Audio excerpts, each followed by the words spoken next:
retired Navy Commander Jay Furman. You might know me because I ran for Texas CD35. That is this territory. And the new 35, God bless Texas, we're sending more votes up to Congress, is the top half of what CD28 was. I almost took Bexar County by 50%. The general election against Henry Cuellar, and I almost took the election, which also Guadalupe was part of the old 28, it's part of 35, almost 70% again against Henry Cuellar. Historic wins against a 22-year incumbent Democrat. I'm a retired Navy commander, as mentioned. I've served all over the world, and I came back to my home state of Texas to find it in disarray, borders looking like the worst that I've seen anywhere. And so I threw my hat in the ring after being a vaccine mandate whistleblower, and here I am, been running ever since. This is very personal base, 6th generation military, 2 kids in the military, and I'm going to bring a national security perspective to this and balance the economy like they did today, hopefully. Fantastic. Representative Lujan.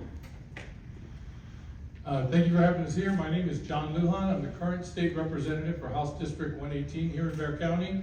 I'm also thankful to have my wife here and my son here with me also. We've been married 41 years. I have 5 boys. I worked in the Sheriff's Department 6.5 years, 25 years as a San Antonio firefighter, and I retired from the fire department because my business, a technology company, had grown. We're about 500 people today. I'm just real successful in business, and I love that. Decided to run office. Didn't think I was going to win because this seat has never been held by a Republican. It's always been a Democrat seat. I'm the first and only Republican to win it, and then I won the re-election also. Thank you, sir.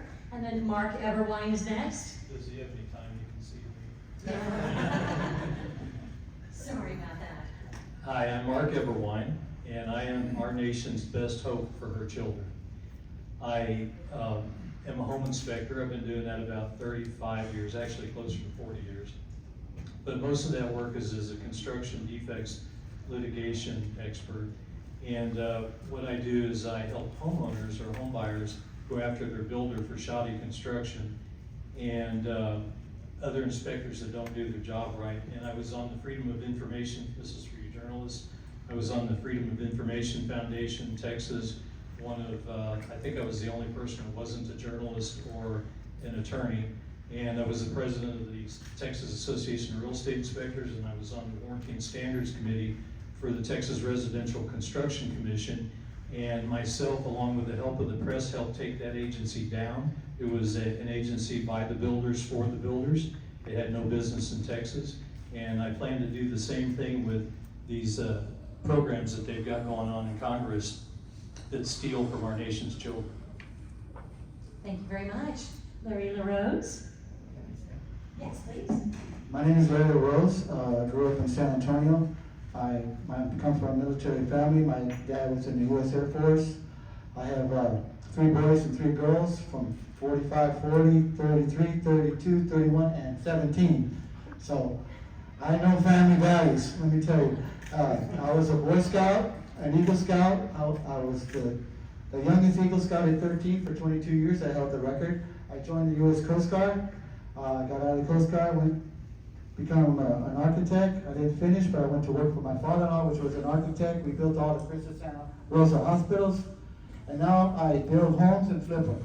And now I decided to get into the race because I'm a veteran advocate. I help veterans get their benefits. And I think with me in office, I would change the process of getting your benefits for veterans. Instead of taking years, I want to change it to months, maybe days. Because some veterans are entitled to their benefits, but it's very difficult to get their eligibility and the benefits which is due to them. And I gotta stop. My name is Larry LaRose. Thank you very much. Thank you. And Rod Lynch. Howdy, my name is Rod Lynch, and it'd be my honor to serve you as your representative in Texas 35th District. I am a conservative Christian constitutionalist, and I believe that leadership is proven by service, responsibility, and results. I'm an Air Force combat veteran who served as an officer, fighter pilot, and leader. When I retired, I established a small business, very successful in South San Antonio. I'm a former Texas peace officer, sheriff, deputy. I worked alongside Border Patrol in Texas and Arizona. I worked 10 years as a contract overseas with a top secret clearance where I supported the State Department and U.S. military.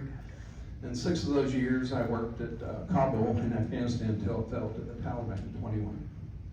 When I came home, I planned to retire. And my next door neighbor, darn, she went and got me a job as a corporate pilot, so I got to travel the U.S. again.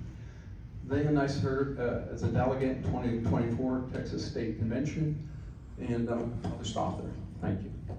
Thank you very much. Randy Adams. Hello, I'm Randy Adams. I was born and raised in Brownsville, Texas. I've been in the car business, real estate business, finance business, and 7 other businesses. I've got a radio show that's in this town. I've done business in this town, in Dallas, Houston, Ohio. I've shipped cars all over the country. I do deals every day. I negotiate every day. I put deals together every day. And I feel like our Congress and our Senate is failing us, and it's time for me to get strong and take my time in Washington to straighten up what's going on in business and what they're doing, everything about. I think Trump is doing an outstanding job, and I hope we continue to have him as president. Thank you, sir. Ryan Krause is next. I'm gonna come up here where I can't see the timer. Sure. Thank you, San Antonio, for being here. Thank you for giving us this opportunity. Thank you, Ms. Coons, for putting this together for us. This is an honor to be here with you. My name is Ryan Krause. I'm running for Congressional District 35. And for me, faith, family, and freedom is not a campaign slogan, and I'm not suggesting that about any of my opponents. But for me, it's a way of life. Those are my top values. Those are my priorities in which everything through life is filtered. Faith comes first and foremost. Family, and it's not just because my wife is my favorite person in the world, it's because I believe family is the core foundation of our culture, and as the family goes, our culture goes, and we've got to restore the family. And freedom, faith, family, and freedom. Freedom is because I believe in freedom. I believe in a free enterprise, free market, free society, where government is not hindering us and standing in our way, and I'll do everything for you to fight for that. And right here in San Antonio, I really look forward to serving on the Armed Services Committee, because I was a contractor at Fort Sam Houston for many years, and I know what Fort Sam Houston is all about. And I met with people there that I've learned from them and what's going on at Fort Sam and how we can restore Fort Sam, because Fort Sam, unfortunately, is becoming a ghost town. And I'm out of time. My name is Ryan Krause, Congressional District 35. Thank you. Thank you, sir. Now next is Vanessa Hicks Calloway. Good evening. I thank my Lord and Savior, Jesus Christ, for him allowing me, Lieutenant Colonel retired, Vanessa F. Hicks Calloway, to be born and raised in the great state of Texas. Amen. The good Lord has allowed me to have served for 26 years in the United States Army. I am a Bronze Star recipient and a 2-time combat veteran. I am also a 2-time Governor Greg Abbott appointee. I am also someone who has run for office before. I ran for the Texas Republican for the representative seat for Texas District 30, but I was unsuccessful, ran up against a 20-year incumbent. I've been a precinct chair. I have been a secretary for the GOP. I've also been a delegate for the county level and also for the state level, and I've been to plenty of conventions. I have also worked for the congressional level for the 27th Congressional District as a constituent liaison and also as a field representative. I also was honored to work for the United States Senator Ted Cruz. I was his field director for the South Central region when we ran up against Beto O'Rourke. I am qualified and I am prepared and I am educated to have this job. Vote for Vanessa. Thank you very much. Now Josh Cortez. Josh, you for Joshua or Josh? Oh, you go to Josh, that's Okay, great, thank you. Okay, All want to right. make sure. Yeah, thank you all so much for being here tonight. My name is Josh Cortez, running in this brand new district, because I know it, this is where I'm from. 8th generation Texan, family's been here since 1773, and we fought in all the wars ever since, multi-generational military family. But that's not what necessarily qualifies me. What qualifies me is the fact that I helped flip this district in 2022, when we first went from blue to red. On top of that, I had worked also for our U.S. Senator Kay Bailey, had just been doing defense and veterans issues down here actually in San Antonio. This is my home. These are my people, and this is where I'm from. Also on top of that, aside from working in the U.S. House and the U.S. Senate for Texas Republicans, I actually went to go work on President Trump's campaign.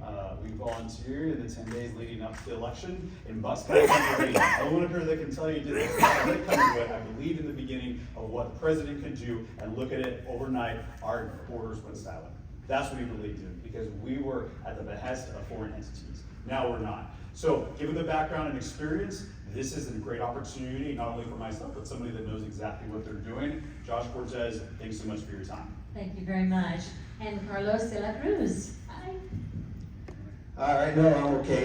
Listen, I'm running for Congress because I'm not done fighting for my country. You see, before my wife and I built a small business right here in San Antonio, I served 20 years in the United States Air Force, and I deployed to multiple hostile locations overseas in the Middle East after 9/11, and I've deployed down to our southern border to work side by side our customs agents conducting drug interdiction against some of the most dangerous cartel in the world. I can tell you that I know a threat when I see one. And as a father of a teenage daughter, that threat is against our young kids in this country. They are being bombarded by woke ideology and indoctrinated to not only hate their country, but to question their own identity. Now, I believe that the radicals on the left are trying to pull our kids away from institutions that give life meaning, such as faith in God, starting a family, and just being a part of the community. And I believe that we need to do something immediately to stop that, and that's what I want to do when I get to Congress. Thank you very much. Thank you very much, everyone. Great intros, all.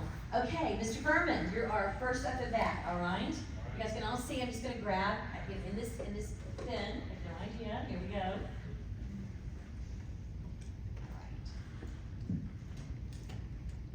First question about infrastructure and transportation. With rapid population growth in Central Texas, what are your priorities for transportation funding and congestion relief? Well, San Antonio does a great job. Now, we're always building here. The comparison would be Austin, that cared more about bugs than bridges and buildings and infrastructure for the people moving there. So I think we got a great start in San Antonio, and it's a good model to go with. Long-term military engineers, 50 years ago plus, helped plan and lay down the plat for the entire city. I think that's a good way forward for all of South Texas, Texas in general, because the bi-coastals are moving here. Incredibly important. And with that, with that perspective, city planning being a priority, we can't let the developers go crazy like they're doing in some parts of my district, without thought of water, without thought of neighbors, without thought of really a plan in general. So there's a balance there. I believe in free economics and the market really being the competitive system to work out the best solutions. But government has a place, and where federal grants do play in that, to be an arbiter and create a fair playing field, not only for those developers, but for the people. Thank you very much. Representative Lujan? I don't want to keep taking my glasses off, I have to have them, so here we go. All right. For you, sir, immigration and border policy. How will you work toward a functional immigration system that balances security, labor needs, and the rule of law? That's a very good question, especially in today's environment. I actually sit on a team right now with state officials and federal officials. There's two things that's going on right now. First of all, I'm for a solid border. We need to lock it down. President Trump has done a great job. However, we need a clear pathway for people to come in and say, hey, I want to come into work. I want to be a citizen. We have to have that planned out. The thing that kind of bothers me a little bit is when we're getting into immigration and we're going to say, we're going to push everybody back. We have to be careful when we do that. And what I mean by that, I live in a district. I live in South Bear County. This true story, I hope I have enough time for it. 22-year-old girl working in a restaurant, hadn't seen her there before, a taqueria that I always go to. What are you doing here? Been here a week. She graduated Southside High School. Of course, I get in my father mode. You're going to college, right? Yes, I am. I'm going to be a sophomore, UTSA, but I'm not going this semester. So why not? I don't have all my paperwork. And I said, what do you mean paperwork? She goes, well, I came here when I was 2 years old. Man, my heart just broke for her. Those are the kind of stories that I'm putting together because I know as a country, we need to be safe and secure, but we also have to have something in place to say, these people, you've got to be so many years, you got fines, you got whatever, but put that pathway so they can have that legal way because they're legal, they're citizens that are working and it's not their fault. We have to be real careful how we handle this. I love the way we're going, but we do need to tweak it so that it can be better. Thank you, sir. And Mark Everwine. Economy and jobs. What federal policies do you support to improve workplace development, skills training, and access to good paying jobs? Thanks for that question. It begins with education. What we've done is we've failed our children. Our education system is a dismal failure. And we openly admit, we readily admit that we have to import people from other countries to do the work for us. How pathetic. And the only way that works, the only way this system works, is a nation can't have its citizens not do the work of the country and import other people unless you do this. You put up social programs that take our children's future financially, we're at $38 trillion right now, and we give it to the current generation to sit home while we import workers and pay them minimum wage. The way that you improve this is we immediately restructure the way we're doing education. We bring trades back and we penalize these employers for hiring these people. What has happened is we've let 20 million people in, or maybe 30 million people, I don't know, and by design, we're gonna shoo some of them off. We're gonna say, oh, these are the worst of the worst, and then we're gonna lose our patience for what's going on with ICE, and the press is gonna villainize the ICE efforts, and then we're gonna be left with 5 or 10 million people here to take Americans' jobs. So when your children go to college and they pay an enormous amount of money for an education that should have been given to them in the 1st through the 12th grades, they have to pay for that. Then they're out in the workforce trying to compete with people that we imported, and we've got to stop this nonsense. We can do it, and we can do it overnight. We just have to restructure these schools so we're teaching these kids the trades. Thank you very much. Larry LaRose, you're next. Oh, I'm sorry, you're next, right? 1, 2, 3, 4, okay. All right, you're about to get one. You're about to get it, my friend. All right. Economy and jobs. What is your plan to support small businesses and local job growth in Central Texas? Well, first of all, the SBA loan process is very difficult. There's too much red tape. We need to streamline the process of the SBA loan. Also, we need to create more jobs, like Boeing needs to create more jobs. Toyota needs to create more jobs. Because these young people are going to school, they're getting educated, they're going to Palo Alto, but they get a job that says, would you like fries with that? There's no good jobs in San Antonio for young people to have a career move. You know, when we were growing up, you could go get a job somewhere at Kelly, Randolph, anywhere, and you would have a career.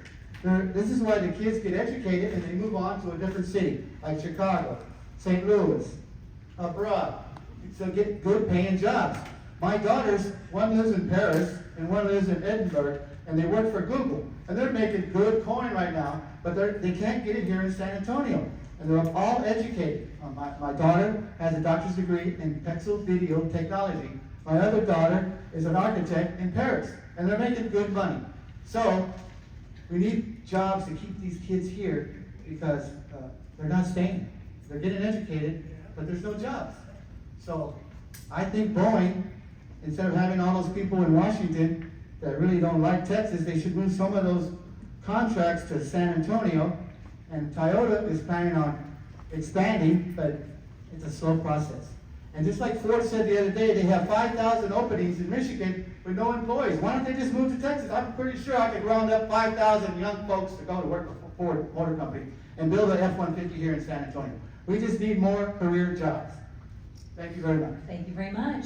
Okay, Rod, you ready? Rod Lynch?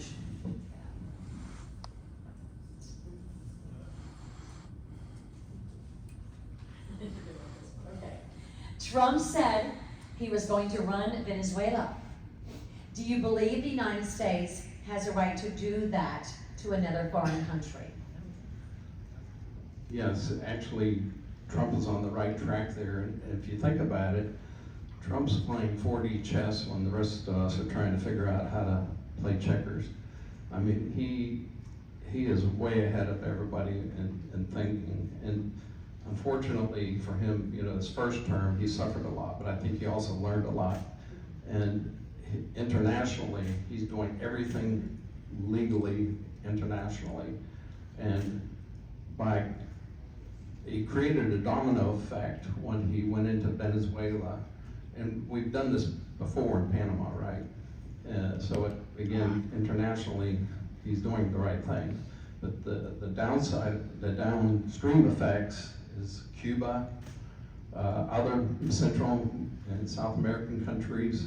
And this is exactly the right thing to do, work on our hemisphere and not worry so much about the other hemispheres, right? But also, he's a very well-disciplined diplomat. Think about how many, what is that, eight wars that he's brokered the peace deals now? I mean, he knows what he's doing, and I think he's on the right track. Done, sir. Okay. So Randy Adams, your buddy.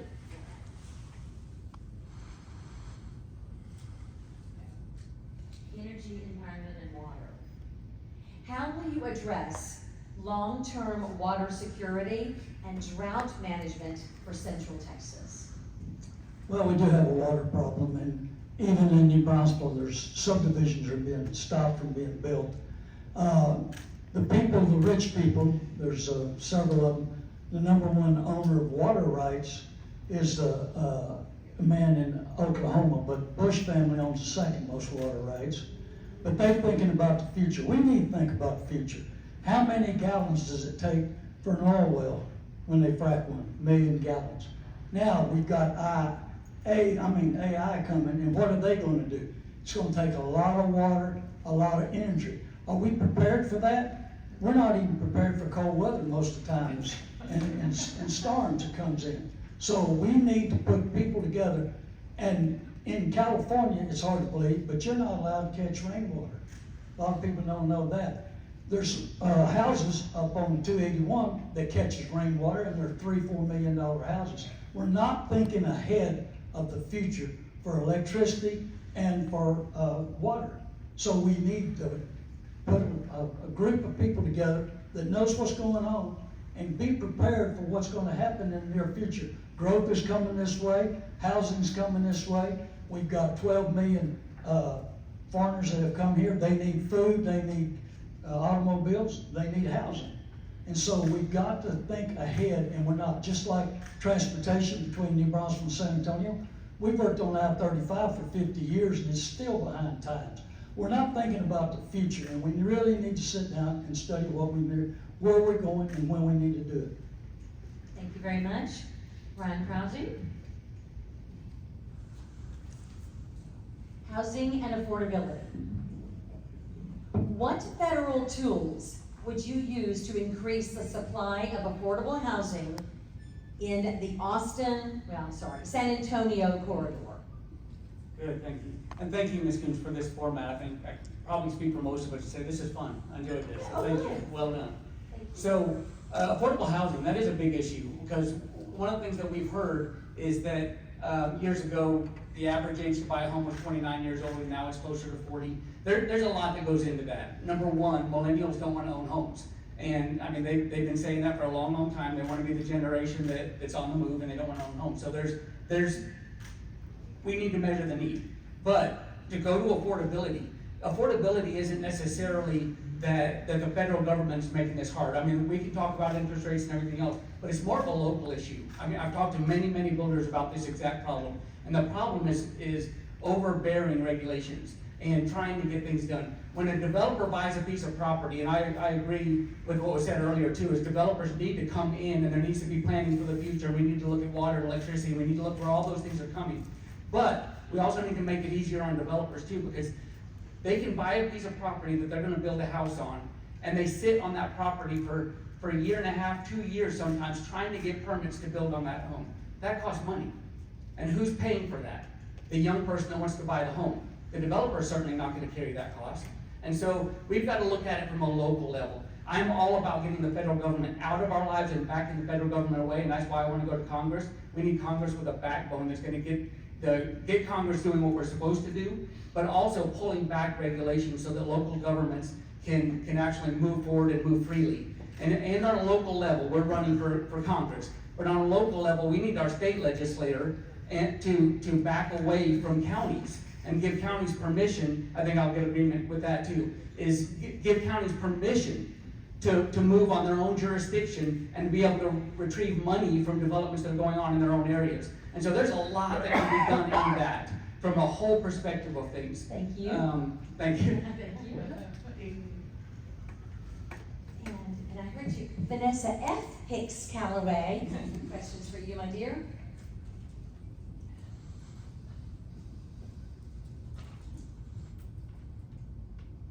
Okay.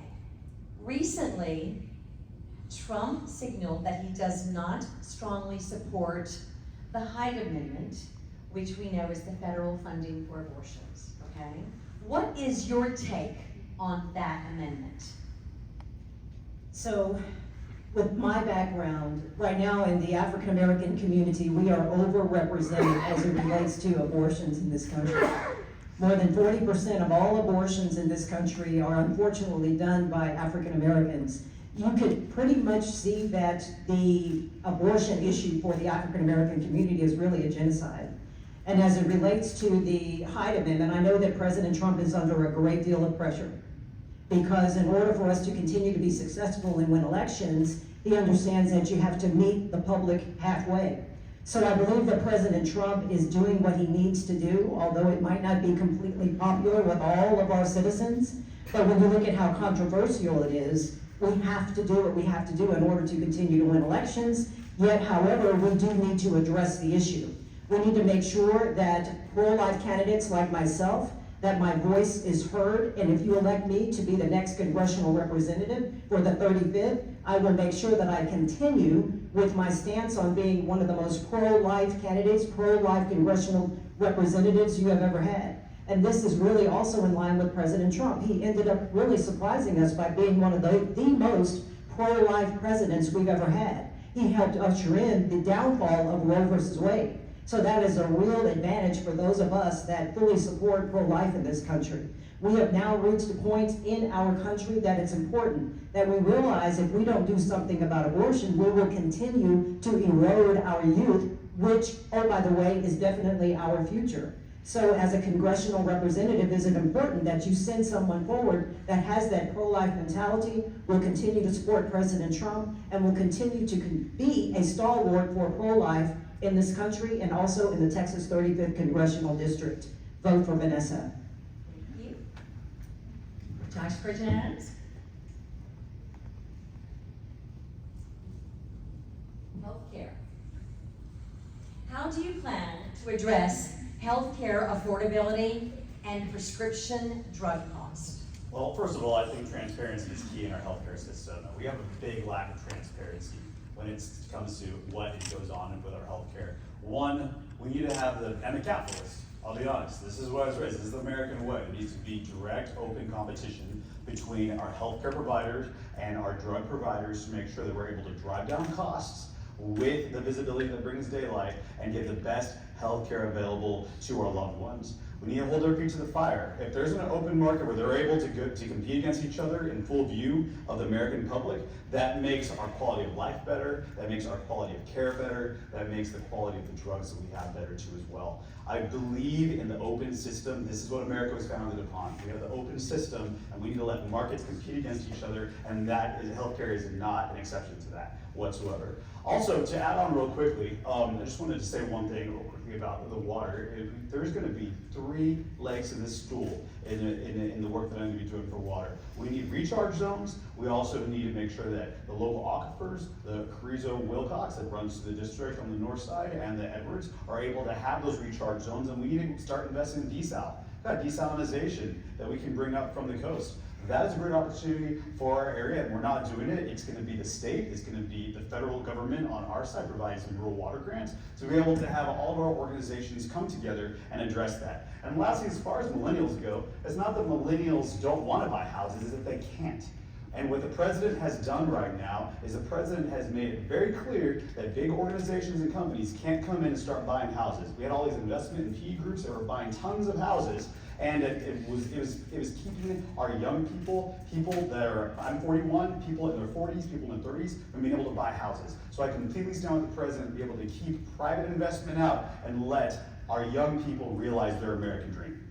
Thank you. And Ryan, since he did address your question about affordability, you have 30 seconds to rebut if you want. Sure. I'll just say that there was an article 10 years ago that millennials don't want to buy homes because they want to, thank you. Millennials don't want to buy homes because they want to be known as the transient generation. That's what they said, that's what millennials said. Now, I'm not disagreeing. I think they're getting to an age now where they want to buy houses, and I agree that it's difficult. I'm just saying that we need to assess the real need and not just take a talking point that, well, nobody can afford a house anymore. There's a lot of millennials who still want to be transient, and we need to recognize that. We need to take the whole thing into scope. Thank you very much. Thank you. All right, so Carlos, that Bruce? Got it. All right. Got it. So, where do you stand on the continued funding for Ukraine?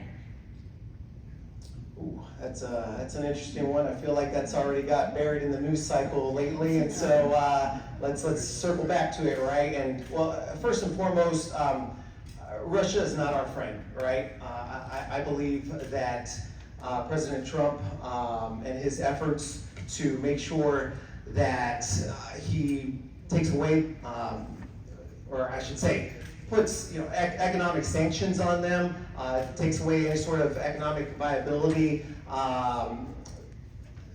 through measures that do not put American soldiers in harm's way, is kind of what it boils down to. As far as money goes, I do not support any sort of American funds going overseas without a clear mission and without strict accountability. So that's first and foremost. I believe our dollars are best spent here, taking care of issues that we have at home. And that includes, tackling housing, taking care of our veterans, and so on and so forth. That's how I would answer that. Fantastic, thank you. All right, everyone, now what we're gonna do is I'm gonna draw, obviously, your ballot number, okay, who sees to get to the next question, okay? And it looks like number 6 on the ballot. Who's number 6? That would be Randy, there you go. All right, here we go. This is government, transparency, and bipartisanship. What steps will you take to ensure transparency and accountability in Congress? I think we need to address the news media. I think they're lying about it. I don't think we're covering our bases on it. I don't think anybody's telling the truth about it.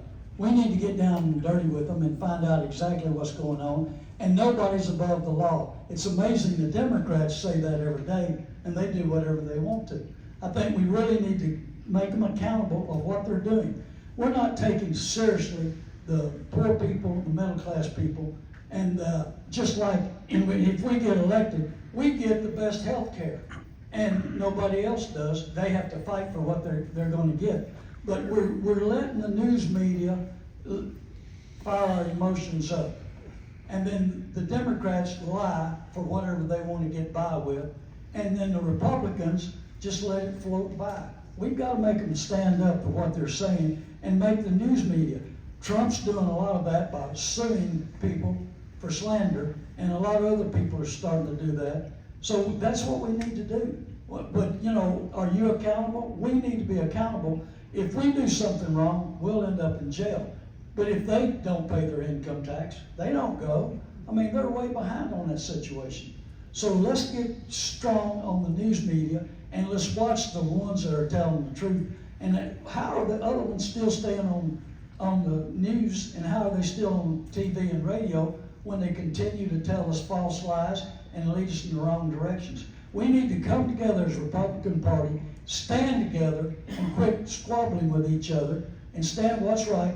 I'm a leader for John Hagee Ministries 28 years. I'm accountable to him. I'm accountable to Jesus Christ. And I want to do what's right. And in the car business, you can question anybody and the big auctions. I tell the truth. They come to me when they need help.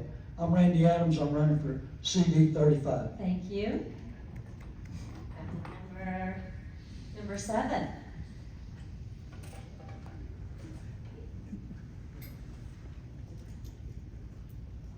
Economy and jobs. So, how will you work to address the rising cost of living for families in this district? How will I address the rising cost of living? Number one, you'll hear me say this over and over again, I get tired of hearing myself say it, but scale back the government. When the government gets involved in things, it gets much, much more expensive. When the government got involved in education, when we started doing federal aid-backed student loans, within 5 years, education costs, tuition went up 600% within 5 years. Whenever the government gets involved, things get more expensive. So my first and foremost thing is asking the question. And I know this sounds ridiculous, but should we be involved? Because the federal government was designed to protect, not to help. I know that sounds very, very cold, but it's not. The federal government wasn't designed as a help institution. It was designed as a protection institution to secure our borders, to secure our rights that the government doesn't give us, God gives us. And it's to protect those things. And when we back away from that, the cost of living gets better for everybody because we're not paying for additional bureaucrats in Washington to take care of us. And secondly, is when we back off the government and we reduce these burdensome regulations on businesses can then afford to sell their products cheaper. I don't care what the other side says. If the minimum wage increases, the cost of a hamburger increases, period. Because as a business owner, I can't absorb the cost. I have bills to pay too. And so as the cost goes up, I charge more, cost of living goes up. So the number one way to address this is backing the federal government away, making the federal government smaller. Instead of the federal government being the largest employer in the United States, and we back the federal government away and allow businesses to thrive, which allows individuals to thrive. I always say that the bigger the government is, the smaller the people are.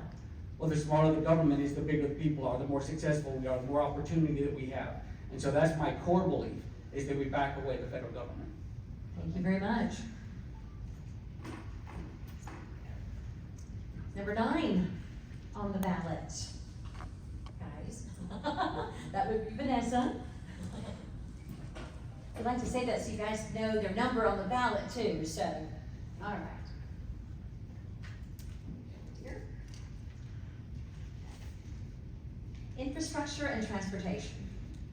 How will you secure federal funding for infrastructure improvements? So roads, public transit, broadband, water systems across the district. Well, I would have to borrow from my experience when I worked for the 27th Congressional District. One of the things that we did was made sure, particularly during Hurricane Harvey, we had to secure billions of dollars in funding to support the 27th Congressional District and overall, as you know, the state of Texas as a whole because of the devastation that came with Hurricane Harvey. And we did that by having very, very good discussions with stakeholders, with leaders, of course, with the governor, with other leadership responsible for those areas. The other thing as it relates to infrastructure improvement with our highways, we want to make sure that we look at modernizing our systems. We need to make sure that we're putting the right people in place. Also with the 27th, we were able to work with the Army Corps of Engineers. They brought a certain level of expertise because when it comes to spending taxpayers' dollars, you want to make sure that you're making decisions that are in line with not being wasteful. So you want to make sure you have the right people in place that have the expertise to make decisions as it relates to highways, as it relates to our bridges, etc. And also, we want to make sure that we use operations like DOGE, again, to make sure that we're not being wasteful of our taxpayers' dollars. So to answer this question, I would lean upon the experience I had as a congressional staffer working to ensure that infrastructure within our district was done correctly and was done efficiently so that we would not be wasteful of taxpayers' dollars. I was just having a conversation with my son this morning about how it was when I had to juggle. We have 2 sons, getting them to school, making sure, because if you're trying to get your kids to school and you're trying to get to work, you need a highway, you need infrastructure that's going to allow you to do that. And so we, as congressional representatives, need to make sure we're doing our part to make sure people can get to work. Thank you. Thank both for Vanessa. Thank you. Number 3, Mark, number 1. Did she have your I don't think so. Redistricting and representation. How will you ensure the newly redrawn District 35, spanning diverse communities, all the way to San Antonio, obviously, receive equitable representation? Well, first of all, I don't know that I can ensure anything, but what I would do is I would work to make sure that my district is most represented. And I think that earlier I was, one of the responses to one of the questions was talked about how much money was spent on particular projects, and it was the taxpayers' money. That's our money. And at the end of the day, every time that a government program gives money to somebody, which is what all these are, it's taking from our children, it's taking from us. Every dollar that's printed is stealing from the working man and from the elderly, the retired, who had X amount in their bank account, and now we print billions of dollars for PPP money, and we devalue the dollar, and we've got inflation 5 years later that we cannot shake. The price of everything is higher, and it's because the government got involved. So in answer to your question, I would scrutinize each and every program that came across my desk for what it means to the common guy. So many of these things we forget that at the end of the day, it is simply shifting money from one person to the next. And if someone were to tell me that I had to open my door and allow the homeless in, and it completely strip mine me of any assets that I have, that's one thing. But if I become wealthy and I want to share with the rest of the people, then that's my decision. And that's where we're at in this country. We have no money. We're $38 trillion in debt. So to one of the other candidates' points, we need to be as transparent as possible. The transparency is key. We need to get these guys in and get them out. And that's why I'm obligating myself right now. I've got a document that talks about it. 3 terms as a representative, and you should be out. This career politician stuff has got to go. Thank We got to have you. transparency. Thanks very much. Number 8 on the ballot. Oh, you know what? Oh, I'm so sorry. Hold on. Sorry about that, guys. That would be Stephen. That's his heart. Okay, number 5. Set it, Ron. All right, my friend. Here we go. Housing and affordability. How will you help renters and first-time home buyers who are being priced out of the local market? Yeah, it's a big problem, isn't it? And it goes along with the housing issue. And unfortunately, because of the federal debt, that affects everything. It affects our economy, it affects what we can afford, it affects prices. And the first thing we have to do is get our economy, the tax structure under control. Our current tax structure cannot pay down the federal debt. It's just not possible. So what I propose is changing our tax structure. With my tax structure, we can get rid of the income tax, the property taxes, and that'll provide relief right there. And then we can start paying down the federal debt. My tax structure can do it in about 5 years. Our current tax structure would take about 40 to 50 years. So we need to start there. And when we can do that, we need to work on our welfare and entitlement programs. Currently, 55% of Americans rely on welfare and entitlement. That's 178.5 million Americans. It doesn't work. That's why the federal government's in debt. We can restructure our welfare and entitlements so we can actually lift people out of poverty by consolidating everything. If we consolidate, we can save about $1.5 trillion right there. And then we can give people the assistance they need for housing and rent. That's the way I would do it. Thank you very much. Okay. Number 2. Representative Lujan.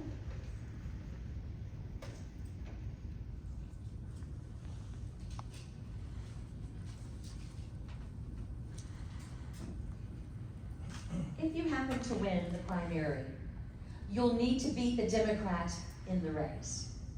Tell us how you personally will be able to do that more effectively than anyone else on this stage this evening. First of all, I couldn't have asked for a better question. You guys saw me draw. You saw me draw. But that one, to win the 118, that's a good question because I'm so thankful to Bexar County party. You guys were with me every step of the way. The support I got from the party, from you guys, was phenomenal. I wasn't supposed to win the first race, and I did. And then to come back and win the second one, I don't know if y'all realized, the last election, this race, my race 2018, was the most expensive race in Texas. $2.8 million against me. The Democrats came out hard. I mean, very, very hard. Mayor Nuremberg was blocked, 2 days before the voting, the last early voting, Mayor Nuremberg was there, Menendez was there. Clark comes in, I tell the story, my friend tells me, man, there's no, more people are coming against you as an SUV. And I said, no, they're gonna vote. But they had so many people in my opponent. And then out of the band comes Beto O'Rourke and Wendy Davis. Yeah. And they're all for my opponent. And I looked at my wife and I said, man, can we overcome this? I said, I don't know, this is too much. I just felt like a big wave coming over. If it wasn't for other Republicans walking through, I don't, just ignore them and stuff. And you try, but we're human. But we won that race. But we did it because we had grassroots. I've lived my life, I'm a Sunday school teacher for 30 years. I still teach Sunday school. I've got big groups, I'm Pop Warner football, business, firefighter, all of those things in my community. Never thought I was gonna run. And when I ran, I saw, man, all my life has come into play. When I'm on the House floor and we're going over issues, and I'm thinking, none of these people, not these guys, I'm talking about the House people, none of those people had walked through my shoes and seen what I'd seen. None of them have seen some of the things that are suffering that people don't know about. And to me, that made all the difference. And that's what kept me in the fight to make sure that we win. Thank you, sir. Thank you. Number 4.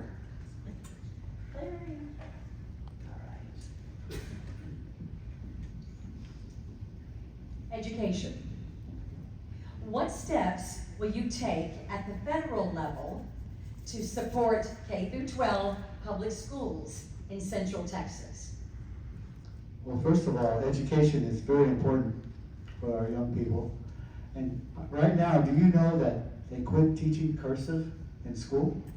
And these kids can't read cursive. And so we need to also bring back reading. A lot of kids can't read. Like when we went to school, we had to read a book a week and make a book report. They don't even do that anymore. They teach them cursive. They just eliminated so many things. Also, I would bring back driver's education to school. I think a student, when he graduates from high school, he should have his driver's license already. They took driver's ed out of the schools. And they need to bring all this stuff that we grew up with and we took for granted, put it back in the schools. And I would make it an issue when I get to Congress to change common sense education so these kids can have an opportunity. There's a lot of children on the south side, they drive without a driver's license because it's too difficult. You gotta go to driver's ed, you gotta make an appointment, you gotta get your birth certificate, you gotta get something that proves your address. They just say, the hell with it. They'd rather drive, instead of doing all that, they drive without a driver's license. We need to change the process in a lot of things in education. My name is Larry LaRose. Thank you very much. Thank you. I love it. First and here we go. Number 1. All right, Mr. Jay Furman, here we go. Check that mic. Here we go. Okay, you ready? Should Congress extend the ACA subsidies? So, no. I do not believe in the Obamacare Act. I believe in privatized medicine. I don't believe, though, in guarding HMOs and letting them corrupt or influence DC against the end user, the patients. Absolutely, the Obamacare is going to be something we can't afford. We kick the can down the road, and it's really a medical explosion that's coming upon all of us. It almost seems intentional. It's so bad. So, individual health accounts is a good way to go. Let people have choice in the marketplace, and to absolutely bring in the user as somebody that will help out. The Affordability Care Act is the opposite of good health care. We're sliding in the direction of Canada and in Europe, and if you know anybody over there, it's terrible. They've actually passed, and increasingly passing legalized euthanasia, because that's really all they've got left, because they can't care for the people they have. It takes years to get medical appointments that are life-threatening. So we're heading in that direction unless we roll it back. The Republicans need to, in this moment, as we increase our numbers in Congress, we absolutely have to take a strong stand on this. All heretofore have kicked this one down the road, and we can't do that any longer. It's going to overcome all of us. Thank you. All right, number 11. Carlos. Public safety and community well-being. How do you plan to support local law enforcement while also investing in community-based approaches to public safety? Okay, yeah, no, that's a great question, and you know what, law enforcement in general is near and dear to my heart. I have a lot of respect for not only our local law enforcement officials, our DPS, our ICE, and our Border Patrol. I want to make sure that all of them have the tools, the manpower, and the backing that they so desperately need, especially in today's times where I believe that they're just being attacked by some pretty evil people in this world. And to that point, it's gotten so bad. My daughter, she's in high school right now. She actually asked me on Friday. She said, "Dad, can I stay home?" Simply because the rest of my school is going out and they're gonna go protest. They're gonna go protest ICE, and it's unfortunate because my daughter had to miss out on her education that day just for, you know, the chance of being bullied or not being included into that. She didn't want to go out there. And so you have a lot of people that are kind of, sort of, I don't know, enticing them to go even though they don't believe in what they believe. And so what's really sad is that the teachers were right there alongside those students as well. So when I get to Congress, I'll make sure that just stops immediately. Thank you. Thank you. I think we know there's one more left there. All right, ballot number 10. What are you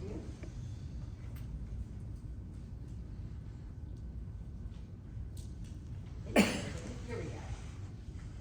Immigration and border policy. Of course, given Texas, you know, proximity to the border, okay, these I think are important to the voters. What reforms do you support to improve border security while also ensuring humane treatment of migrants and asylum seekers? On we want to make sure that we codify the president's executive order on the border. That needs to be done immediately. We should not be subject to the whims of any political party. President Biden, calling it out right now, that opened our borders for political whims. That was disgusting. American people died. Our family knows it because we have land on the border. It's been a ranch that's been in the family since the 1700s. At this point, people couldn't even live on it in America because it was so overrun. At night, they would pull down storm doors and they wouldn't open it for screams or yells or cars up and down that. We just lost complete control of that area. It was disgusting. It was also disgusting that our Border Patrol was told to cut the wires when Texans try to defend themselves. It is one of the most frustrating things to watch your homeland be invaded. Is exactly what happened. I'm Hispanic.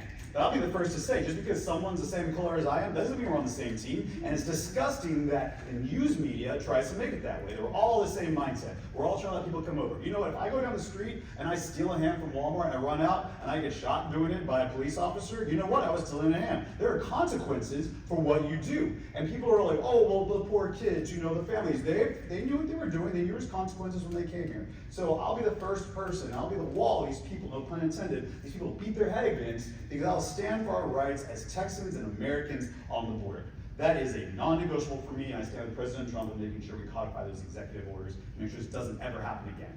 because we went from 100 to 0 overnight. I want to make sure that happens. Lastly, quick round robin, since I have a little bit of time. No more money for Ukraine? Absolutely not. It was disgusting that money went to them when North Carolina, like a bomb went off after that hurricane and they were being ignored. When that train exploded or turned over in Ohio and it poisoned the farmland, and we still said, we didn't clean it up, we just ignored it. President even go, we let more money go to Ukraine. Absolutely not. Full stop on that. Also, as far as education goes, Texas isn't going to be involved. I mean, the federal government isn't involved in your education. Leave that to the states. Texas can do it better than the federal government can. Keep the federal government out of our schools.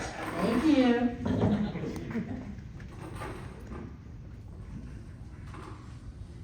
All right. Number 7. Shirley, no, your ballot number. All right.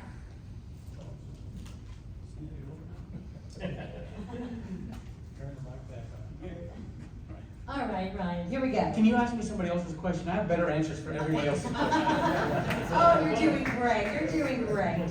Okay, again, immigration. Okay. Should the United States, if they do, continue to separate families during immigration enforcement? I lived on the border for 11 years. I grew up here in this district, but I moved down to Rio Grande Valley being executive pastor of a very large church down there, so I have a very personal connection with the border. And the problem there is the media makes that, somebody mentioned the media earlier, I think it was Mr. Adams, but the media is really what's poisoning our culture today. And it's crazy because back in 2018, I made that statement that that's the biggest threat coming to our country, and the Austin American Statesman made fun of me for it. But the media is making this worse than it is, because the problem on the border is there's people bringing kids across, and we have no way of knowing, does this kid really belong to this adult? Most of the time, more times than not, they don't. That's what the Border Patrol agents told me. More times than not, those children do not belong to those adults. So this concept or this idea that we're just automatically separating kids from their parents is absolutely wrong. It's wrong. Now, I agree with what was said earlier. I think that we need a Congress with a backbone, a Congress that's going to stand up and say, we're going to codify these orders, all these executive orders. We're going to close the border. We're going to reform immigration, and we're going to resource our immigration system. That's a big step that we need to take, because we're asking judges and a court system to do something that they don't have the resources to do. And we have Border Patrol agents that have vehicles and equipment that doesn't work. We need to resource them so that they can do their job. We actually have a good immigration system. We just need to get back to using it. And so, and yes, there are improvements that need to be made, but we need to follow the system that we have. And so this is very important, and it's very important that we respect our Border Patrol agents and allow them to do their jobs, because they do. They see these children come across, they try to intervene, because we know of human trafficking. We're very, very aware of it. And they try to intervene, and they get in trouble for it. They get mocked and ridiculed because they're separating families. That happens a whole lot less than the media wants us to believe it does.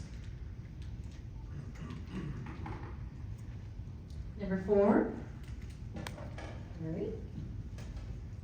Give me a hard one. All right, here we go. Right. America turns 250 years old this year. Some say we are reaching the period where great dynasty or empires have reached their historical apex. What is the number one thing America needs to do to secure our prosperity and dominance for the next 75 years? First of all, we got to lower utility costs so people can pay their bills. That's what we need to do. The utilities are crazy. And also, I've been to Europe, and I've seen some buildings that say built in 760. I go, holy cow, we don't even have buildings that old in the United States. So we're a young, very young country. So to keep the prosperity, we got to have good jobs, housing that's affordable, and interest rates, and lower the interest rates. They're coming down now, but they're not down far enough. And building the houses right now, 5 years ago, you get it's a permit process. I'm in the building process of building homes, and the permit process is so difficult. You need a permit. A meter loop used to cost $1,200 for a meter loop to put installed in a new home. Now it's up to $4,000 or $5,000 for a meter loop. It's just wrong. Now they require a soil sample. What do you need a soil sample for? You know, there's so many regulations and permits. That's why a $98,000 home that you could build 8 years ago cost $250,000. And it's a permit process and the cost of 2x4s. 2x4s used to be 98 cents at Home Depot. They went up to $7 a piece. Now they're slowly going down. We just need to reduce the prices of lumber, permits, utility costs, and copper. Like 60 feet of copper used to cost $58 for a meter. Now it's $1,200 just for the material. It's ridiculous. This is why the homes cost so much and why these kids cannot afford a home, because it's priced out of their budget after paying utility costs, water costs, car insurance, car payment, diapers, formula. How are you gonna afford a house? You can't. You gotta move in with grandma. So we need to change the process, the permit process and the cost of materials, so these young people could buy a home. Thank you, sir. Number 11. Melissa Cruz.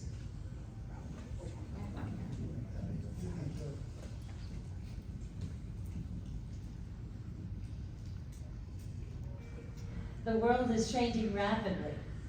In our lifetime, we've gone from one phone wired in the kitchen, which you probably don't remember. I do remember that. to AI glasses that can connect with us and endless information and people. What is your vision for the modern America? Well, as we enter into this AI phase, I can tell you we're in uncharted territories right now. One thing I don't want to do is stifle innovation, okay? I know there's a lot of concern, a lot of questions surrounding AI. I have them myself. A lot of what I see is scary.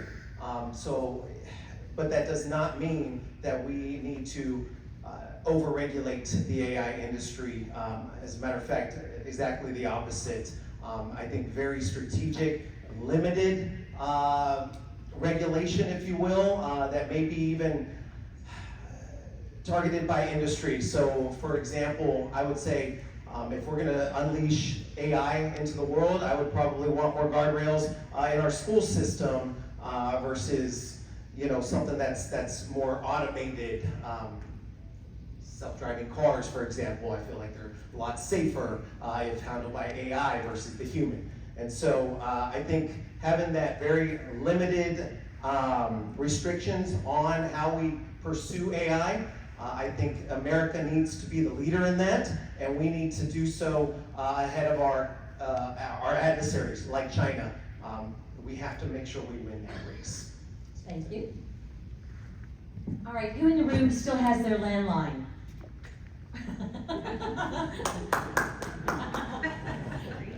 You'll be coming to our house when they cut everything off, I'm telling you. All right, number 9.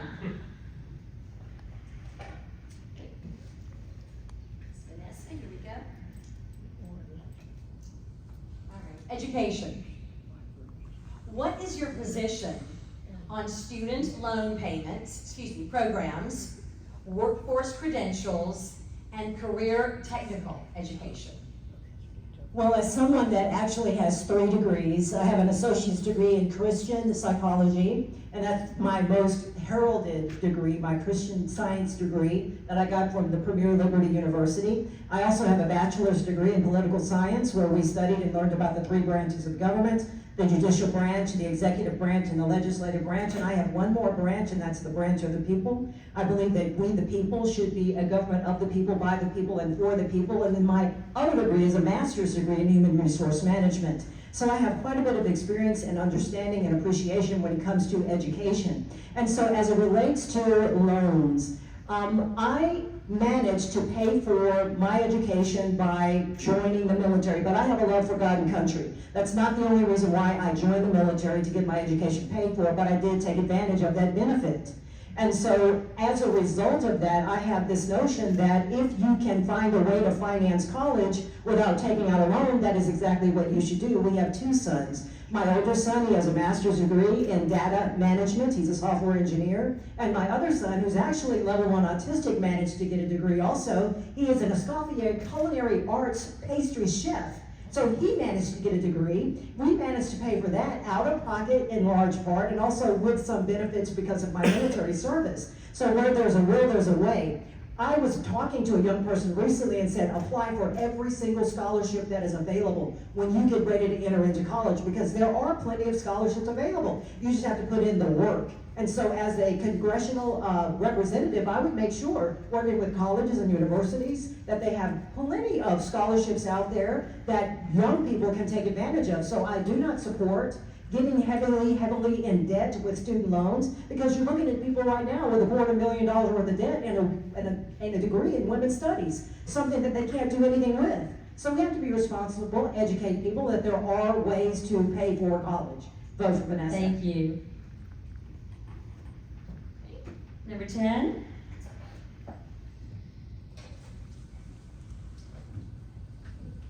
Also education. Josh? How should Congress address teacher shortages and retention? First of all, we need a reset in our teachers in this country. There used to be 3 areas that the congressional delegation would never touch. It was our firefighters, God bless them, our police, and our teachers. And the recent years, in the past 5 years, the teachers have become activists in our public schools, leading these students out, and we've lost a lot of respect for teachers locally. A lot of the seasoned teachers won't even stay anymore because there's rampant running amok of the students. There's no discipline in the schools. That's why it needs to come back down to the states to handle it, because Texas education systems would handle things a lot different than people out in California or New York. Like I've said before, the federal government does not be involved in our local school districts and the local state board of education. At the very best, we want to make sure we provide grants. So to add on to what Vanessa was saying, there's an area to pay off grants for our students. It's called a PSLF. And those of you that are familiar with it, it's a public institution loan forgiveness program that if you decide to go be a librarian or a teacher, or you decide to work in any sort of public service, a firefighter or a policeman, after 10 years, the government pays off your loans.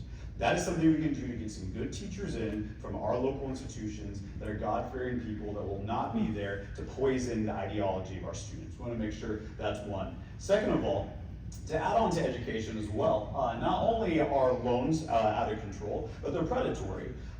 People want to have loan forgiveness. I don't believe in loan forgiveness, but I do believe that some of these predatory loans at upwards of more than 7% interest rates for our students, which is ungodly. If you have 150K and it's at 7%, we should bring that interest rate down to 0 to help them be able to pay. The government can control the interest rate on that. Don't pay it off, but let's make it a little bit easier, because like we said earlier, these students aren't able to buy their houses, not able to have local buy-in in the fabric of our American society. So we want to make sure that's done too as well.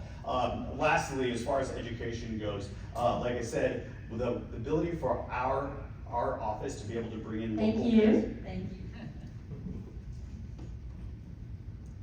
Okay, number 3, Mark. I just want to say, if I'm elected, I think I found some of my staff members. All right, we got a nice long one here, my friend. Okay. We can all agree America was founded on Judeo-Christian values, along with freedom to practice religion as one chooses. But in the last decade, we have seen a dramatic rise in Islam. And they're using our own religious freedom laws against us, from massive communities just for Muslims, to using arbitration laws to bring Sharia law here at home, to creating vast networks of fraud of public dollars. How do we approach this problem and secure Western values while respecting our constitutional right to freedom of religion? Yeah, man, that was a long one. Sorry. Could you repeat that? So in 1948, McConnell versus U.S., and then in 1962 and 1963, in cases involving Madeleine Murray O'Hair, the Supreme Court ruled that prayer in school was unconstitutional because tax dollars flowed to the school and was a violation of separation of church and state. And I think the first thing we have to do is we need to be fair to everyone, and what we need to do is when those prayer blankets get rolled out on public streets and sidewalks, Those are institutions paid for by the tax dollar. It doesn't have a roof over it, but it is still a taxpayer-funded entity that they're having the organized prayer on. You have to go after them so that everybody's treated fairly. The other thing is that decision, while I agree with it in 1962, 63, and 48, while I agree with it, I say that Christian prayer was there 400 years before the first tax dollar flowed to those schools. So if we're going to do this right, we're going to extricate those tax dollars. The moment that tax dollar flowed to that school, that was when the violation of separation of church and state occurred. What we have to do is we have to look at analogs. So when we see a Supreme, and we have to have the wisdom to do this, we have to pray for guidance, but these past Supreme Court decisions, we have to use those and apply those in other areas like I just spoke about. What we can't do is we can't have the court system where it's years later where something gets done. The other thing is, if I'm elected, I'm going to work towards federal judges no longer being able to issue decisions based on constitutionality if they are overturned by a higher court. If the Supreme Court says that decision is no good, they are no longer allowed to do that. We cannot have these activist judges going after Christianity the way that they have. Thank you very much. Number 1, Jay Furman. Redistricting and representation. How will you stay accessible to constituents across such a geographically large and diverse district? Well, it's a lot more sensible than it was. It was downtown Austin, pencil stripe I-35, downtown San Antonio or thereabout, and it didn't make sense. The issues were not neighborly, if you will. Now, it makes a little more sense, and we share some of the same issues. Now, we go from rural to urban, for sure, but at least it's more contiguous. I believe that I have 800,000 bosses, and I'm interviewing with all those folks right now, and I'm accountable to each one. We're about to roll out, and I did this in my last campaign, the last month of the voting, or right up to the election. We held a Zoom town hall every night. And I sat there, and people called in, they asked the questions, and I was really trying to model what my leadership style would be like in office, and be accessible, and really kind of flip DC upside down. We have an elitism model right now, and it shouldn't be so at all. Public service, something that runs to the heart of my core. I've done it all my life, and I continue to do that going forward here, if the good Lord so wills. Thank you very much. Number 5. You ready, sir? That's you. Rod Lynch.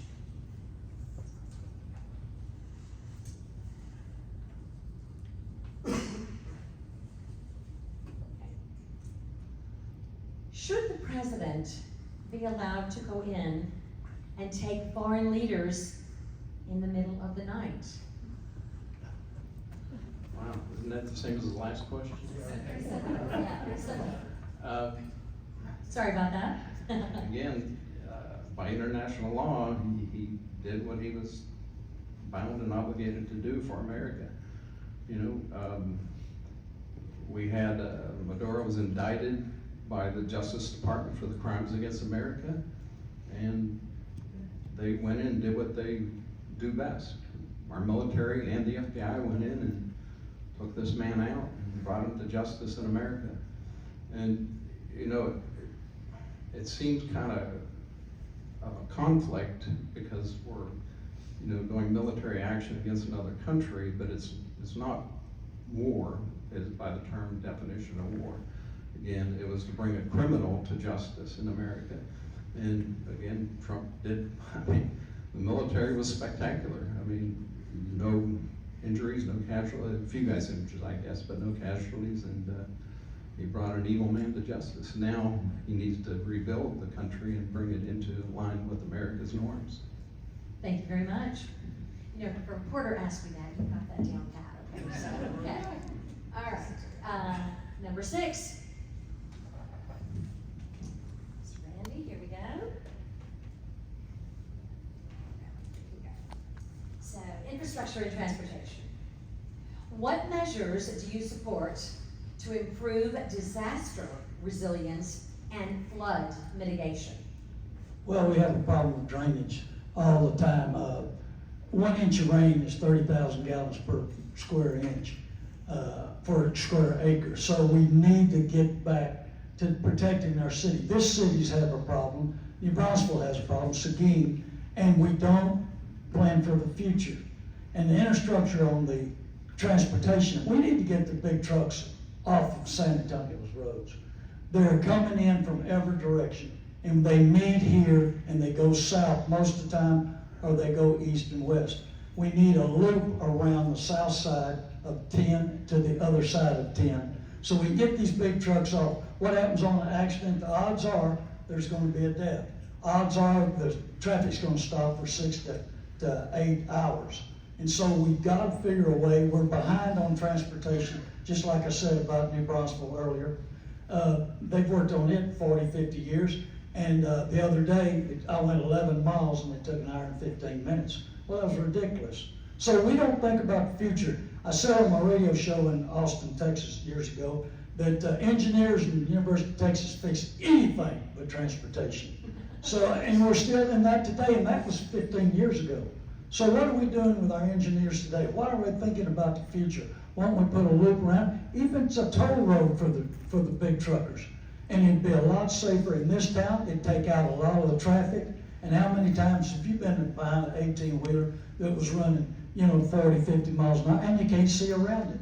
And then also, they drive when the weather's bad, and so here we go with flooding on when we had the construction companies years ago had to, when they were working on a road, leave it where it was drivable when they were working on it. That's not that pricing, but you got potholes, you got drainage, you find out wrecks, and every morning when it's raining hard, somebody's complaining. Thank you very much. Okay. Number 2, Representative Newman.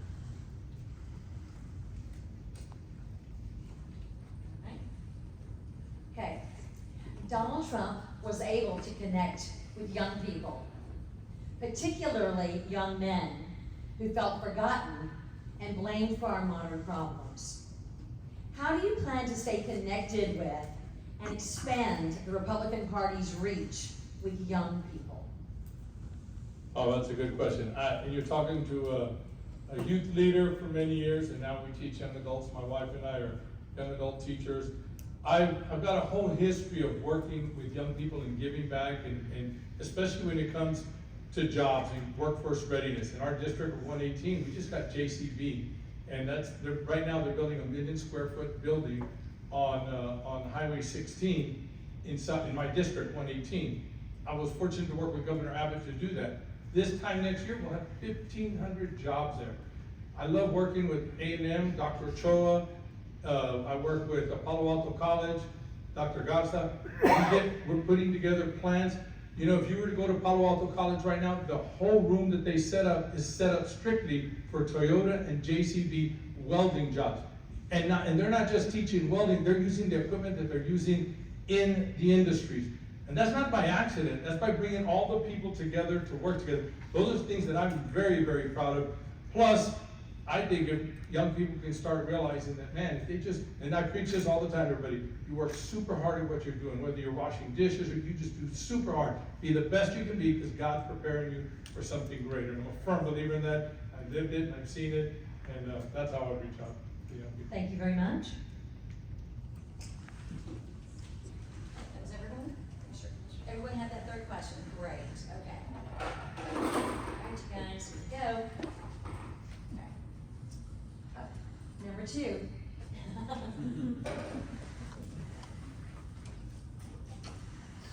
Representative? Here we go. Congress is increasingly just a math problem. How can the party in power maintain and whip enough votes to enact our agenda at any cost? And the pendulum has shown it's always swinging. So what issues do you see that we can find in common and speak to Americans on both sides of the aisle? That's a really good question because that's something that's really bothered me a lot. At the state level, I sit next to a Republican. On my other side, there's a Democrat. I have a Republican behind me, I got a Democrat in front of me. I'm the kind of guy that I work with people. I do not like when somebody comes and says, hey, look at this bill. And the first question is, who brought the bill to the table? Because if it's a Republican, I'm against it. Or if it's a Democrat, I'm against it. Instead of looking at the policy, and we need to change that. 3 or 4 months ago, about 2-3 months ago, I went to Washington, D.C. I met with our congressional leaders. I met with White House staff. And I get a text message from Henry Cuellar. And he says, hey, I understand you're in Washington, D.C. Can you come and let's meet for coffee? I want to show you some things talking about. He's the congressman that sits over my district. We work on social security issues. We work on immigration issues. We work on a lot of different things together. I told those guys, if I get a break, I'd like to visit with Henry Cuellar. They all start like smiling and laughing. And so what? Rep, you're going to meet with the congressional leaders of the Republican Party. You can't meet him. It's a slap in their face. We just don't talk to them. The restaurant that we were eating was strictly Republicans. The Democrats ate at a restaurant down the street. That's destroying America. I don't have to agree with them on everything, but we got to come to the table. Right now, whoever brings it to the table, immediately everybody's against it. And we need to stop that. And I think if we can work more like Texas, and my fear is you've got the far right pulling the Republicans, you've got the far left pulling the Democrats, and they want to make us like Washington, D.C. We need to keep it Texas. And whoever here is chosen to get there, we need to do that. We need to stand strong for our district, stand strong for Texas, and stand very strong for America. And that's the only way we're going to improve. Thank you. Number 5. Okay, now you're not going to get a foreign question. Here we go. Here we go. I'm hoping. Here we go for you. All right, my dear. Some in our party have called for the arrest and incarceration of certain citizens protesting the actions of ICE. Do you support ICE? Oh, absolutely. You know, immigration, we have established laws. We just need to get the politicians to follow them. It's that simple. And ICE is doing their job as they're bound to by the executive branch, right? Congress wrote the laws, executive branch has to enforce them. And they're doing exactly what they're bound and obligated to do by law. And, you know, the people that are out there protesting, yeah, they have a right to protest, but how many times have you watched on TV and they say, oh, I got a right to protest, but nobody's ever asked them, how do you get that right? What is that right? That First Amendment right says peaceably. What that means is you cannot even speak in a way that incites violence. But it seems like every time liberals go out and protest, there's violence. They say it's peaceful when buildings are burning down around them, but you know, ICE is doing the job they need to do. The people that are interfering with ICE need to be arrested. It's that simple. Thank you very much. Number 4. Energy,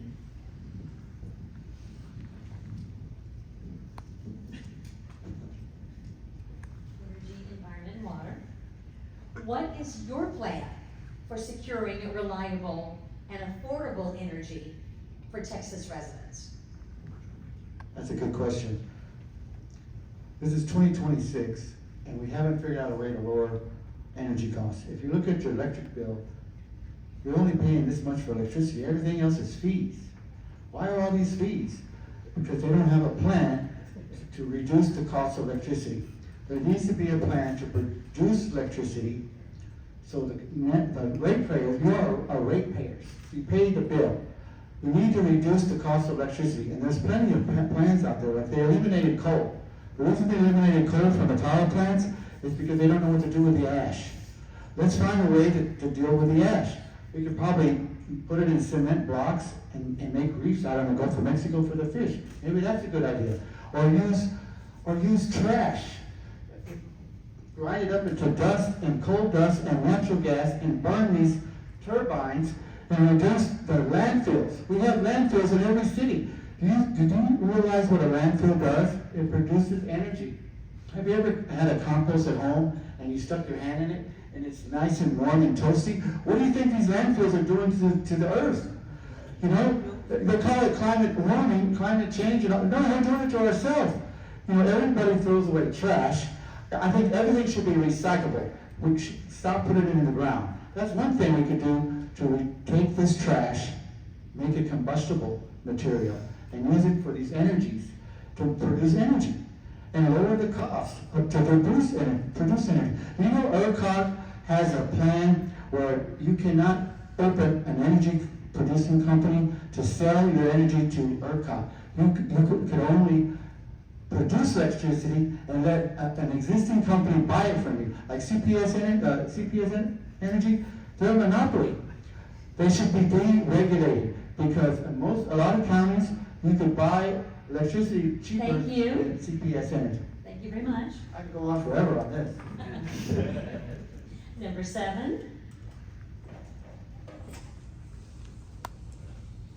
Mr. Langhausen, here we go.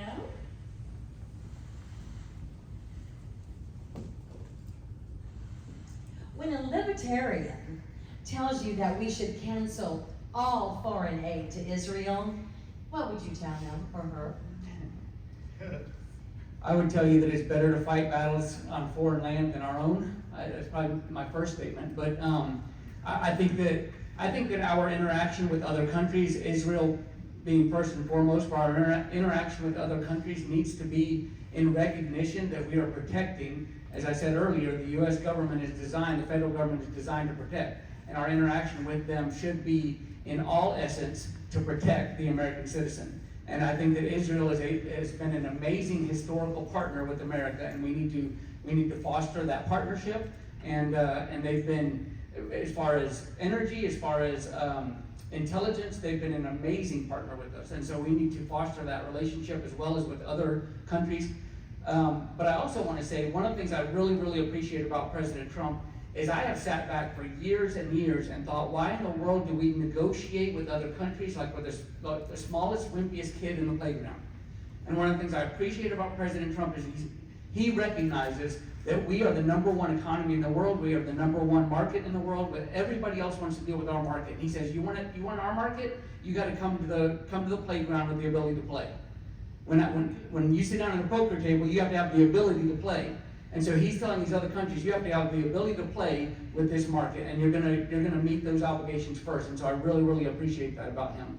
And finally, one of the things that I want to add that I've been neglected to say is we have some great candidates up here, great candidates, and we have some very, very, very intelligent responses. But first and foremost is we need to acknowledge God, and we need to ask Him for direction, because we can come up with all the solutions that we want, but we're not getting anywhere if God doesn't set us straight and direct the path that we should be on. Our mind out here. Thank you so much. Number 3, Mark.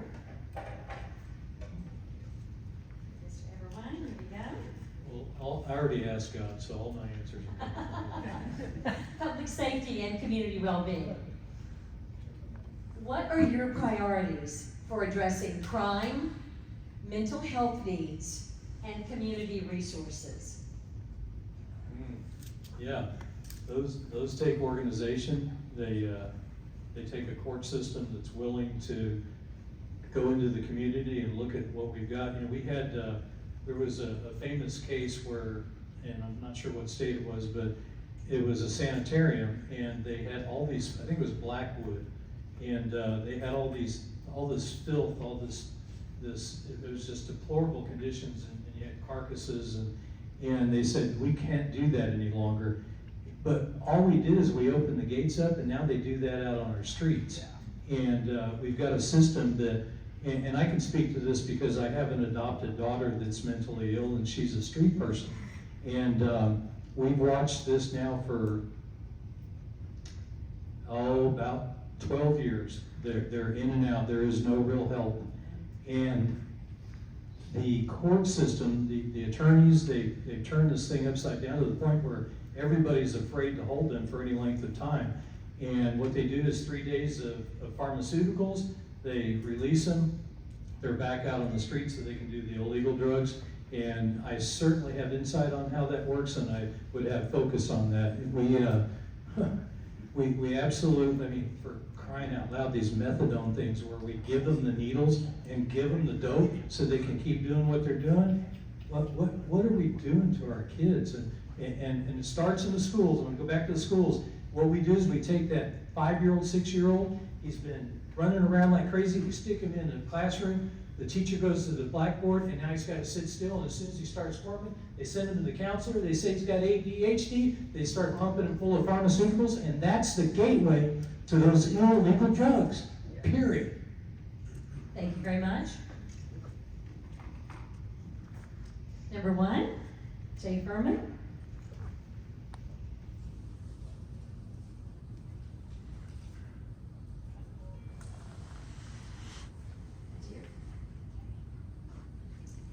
Being able to articulate our beliefs to those who disagree with us is very important because you're representing all of us in DC. What would you tell someone who believes that the fall of Roe v. Wade kills women or that have ectopic pregnancies or miscarriages? Well, I don't think kindness comes before life. I think the abortion history we have is a blight on our nation to rival genocides elsewhere. I think we get it wrong from the start. Every life is precious and at conception. And God made that life. We can't or should not take it. We criminalize people that take lives. And we think that's okay just because they're on the other side of the womb. A mother is, for a period of time, a steward of another life, not just her own. And so it's incredibly important that we hold her accountable for that. So I would compassionately explain that to somebody with as much love as I could, because I love all human lives. And really, you can't mix words about it. We can't make it nice, and we can't just play politics with it, because we're dealing with life and death. And people will die in the street to try to save a child, yet they'll throw them out in the dumpster behind Planned Parenthood. So that's, as compassionate as I could, I'd say they're wrong. Thank you, sir. Number 11.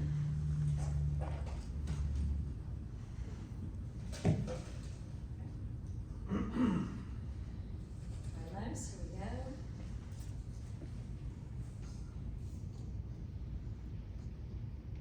How will you convince emotionally low information voters that immigration enforcement is good for them and our country? So, surprisingly, I have to convince a lot of my own family almost every single day about this. I believe immigration needs to be a top priority for our country. If you don't know, I've been endorsed by the National Border Patrol Council, and so they understand that I'm going to be their biggest advocate when it comes to making sure that they have everything they need to keep our country secure. It wasn't that long ago where millions of people were allowed to pour into our country illegally during the Biden years. And the sad reality is we don't know who they are, we don't know where they came from, and we don't know what their intentions are. And that puts American lives at risk. And so I'm going to make sure that I continue to advocate for a strong border, making sure that we end any sort of remnants of catch and release, continue to finish building our wall, and you can rest assured that I'm going to do everything in my power to make sure I relay that to all of my constituents on how important border security is to our national security. Thank you very much. Number 9.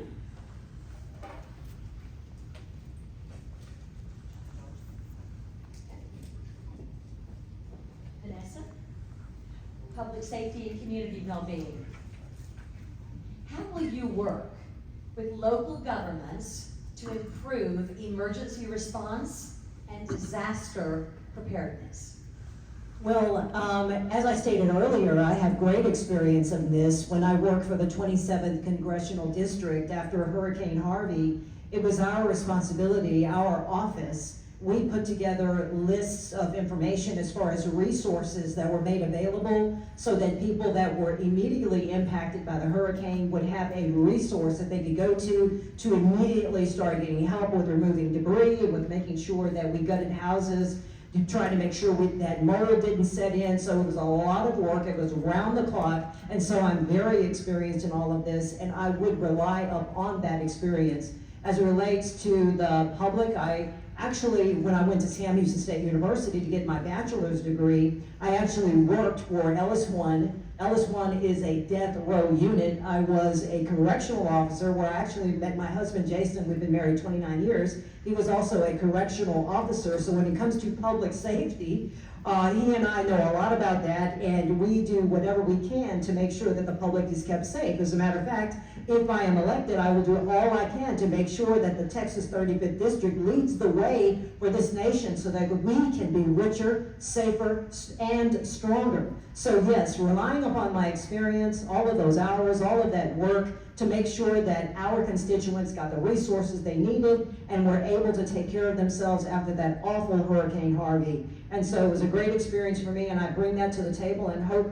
Well, it's one of those things you don't want to have to use again, but unfortunately, this is a fallen world. There will be other catastrophes. You have to have a congressional representative that's able to handle that. I have the experience. I've been there and done that. Vote for Vanessa. Thank you. Number 10.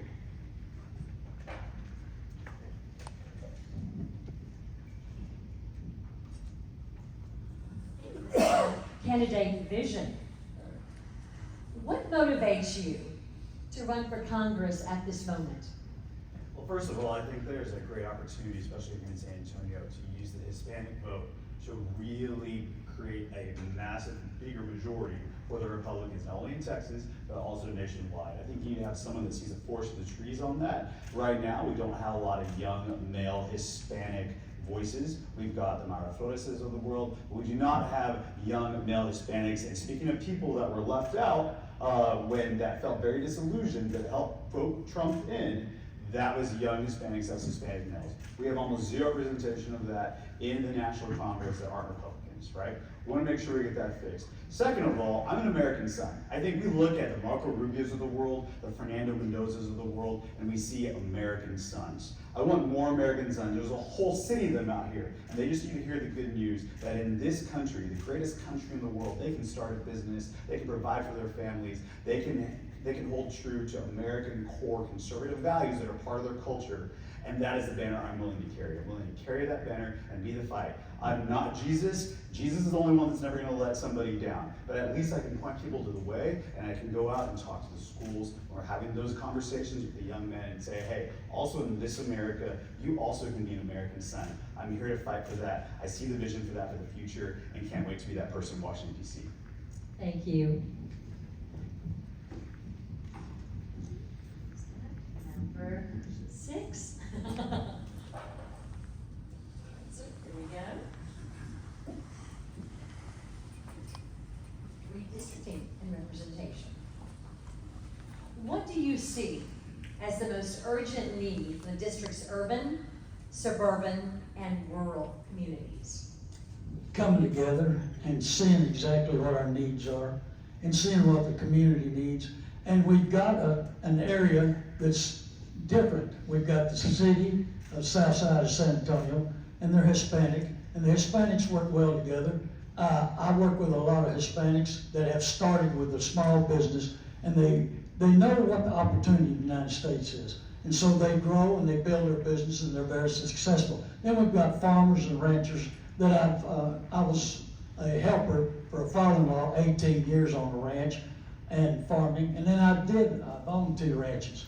So I see the needs in all the area, but we need to see what the issues are that they need. We got to ask questions.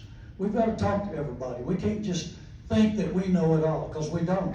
But we need to, every time we get an opportunity, what is your needs? What can I help you with? What do we need to do to make things better? Because there's opportunities out there for everybody. We're in the greatest country. This country was built on hustle and guts and getting after it and freedom and God.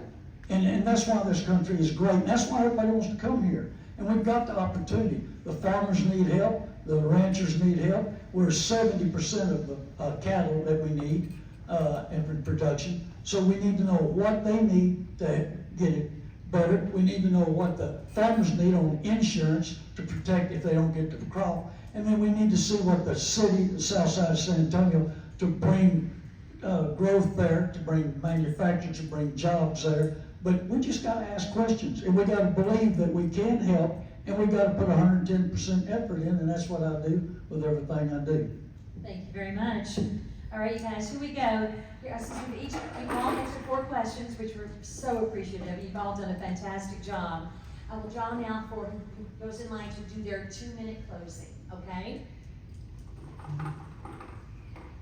Number 10.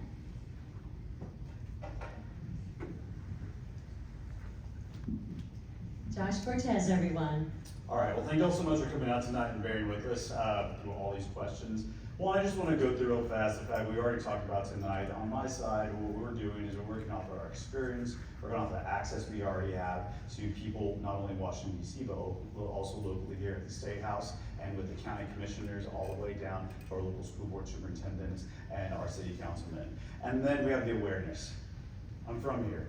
It's funny because I used to have to drive T-posts as punishment out on the ranch, and now I have to do it as my daily job. So this is what I do. This is something I'm used to. And working hard is something that our family and true Texans that have been here for a long time know what to do.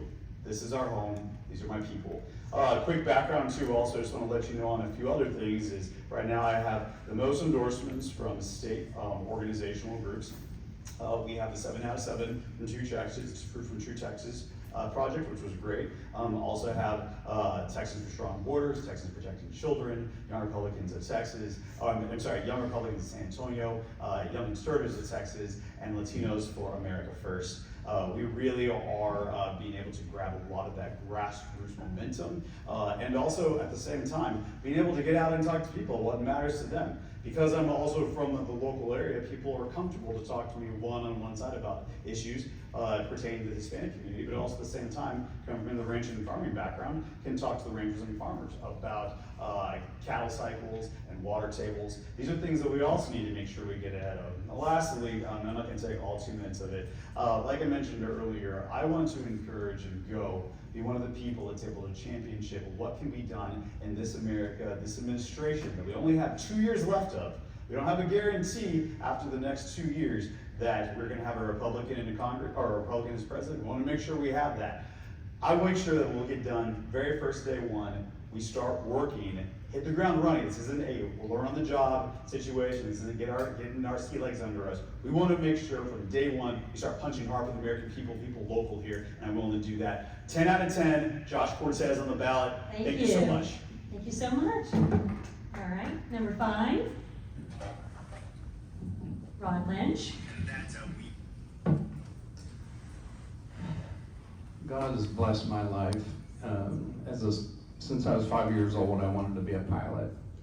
And even growing up on welfare, I never thought that it would happen. But, again, he showed me the path, and I followed it. And I did it because I wanted to travel the world and see other cultures.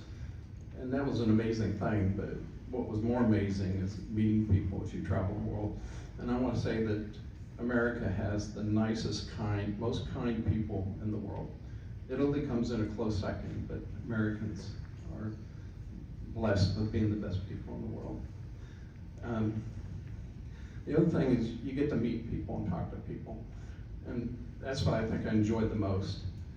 And God has also kind of compelled me to be a lifelong learner and researcher. God's taught me how to do research.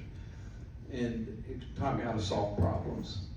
And I would talk to people in America about my problems, and it didn't matter if they were left or right. Even blue-haired girls love my ideas, my solutions to America's problems. That's why I wrote my books.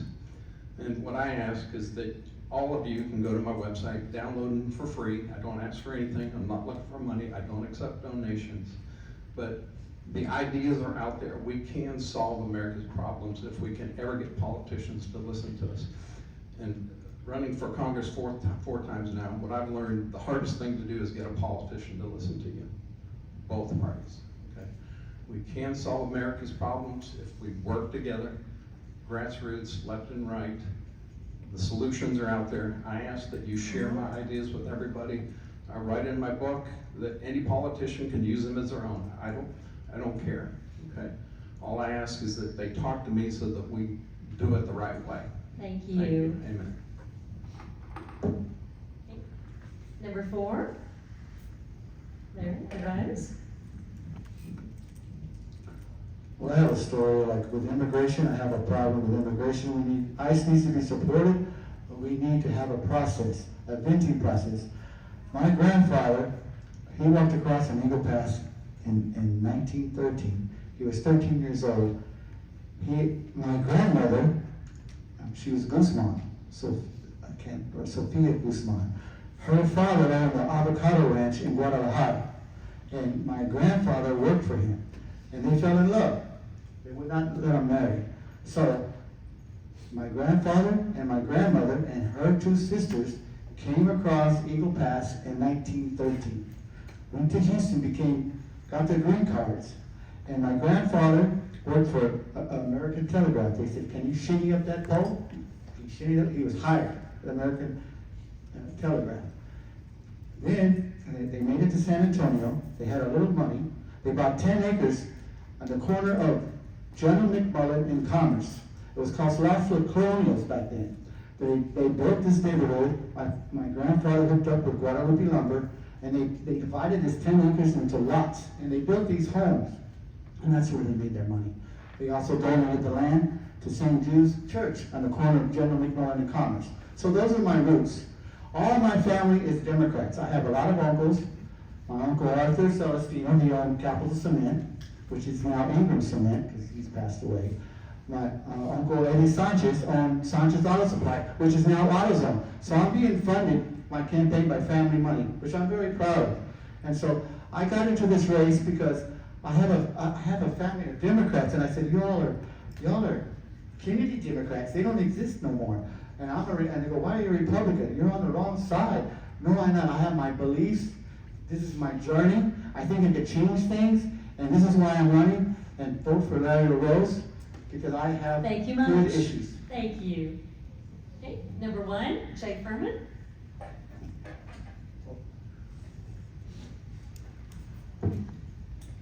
I came out of military service at the end of 21. I was a vaccine mandate whistleblower. I'd seen color revolutions all over the world, came back home, thought we kept the enemies away. When our government made the poor decision to force troops to get vaccinated or get out like myself, that opened my eyes. That opened my eyes to the corruption. I walked all over Congress trying to convince people that it was a poor operational decision aside from the laws and the morality that they were crossing. No congressman listened to me. The health lobby is twice as big as the military-industrial complex lobby. That's a problem. We are about to die from the inside out. That's the only way to take down America. I've seen it in country after country. And when you can't, as an active duty commander, bring your petition to Congress as a whistleblower, an official whistleblower, we've got real problems. That explains Minneapolis, that explains the border, that explains the implosion, the mass migration bomb that has happened in our country right now. The most important job right now is to mass deport Biden's illegals. If we don't do that, we have millions of terrorists and criminals here. They're just waiting. In the paradigm of safety we all live under, the first responder response cannot respond to all that in time. We've kind of taken the heat off a little bit because we elected President Trump, but he has to score on kickoff and he's just caught the football. We don't all get around him right now and run up the middle, protect him, blocking, then it's not going to work. Congress has to supplement with more representatives to do that. That's my entire job here. I've seen corruption. I've been trained as a foreign area officer and a pilot. I went to embassies and they trained us to withstand corruption of trying to corrupt the American interest. DC corrupts you in 1 week. It's a very complex place. We've asked them to do way too much than what's mandated in the Constitution. So we have to deregulate and reduce what they're doing there and bring it back down to the lowest level possible. That will be my job as well. You know, I am a fighter. I did an election integrity battle in the middle of my elections, and I've been endorsed by fighters. Thank you. Thank you very much. Number 3. Mark Everwine. I'd like to hand these out, and I'm gonna talk about them in a little bit, if I can. Thank you.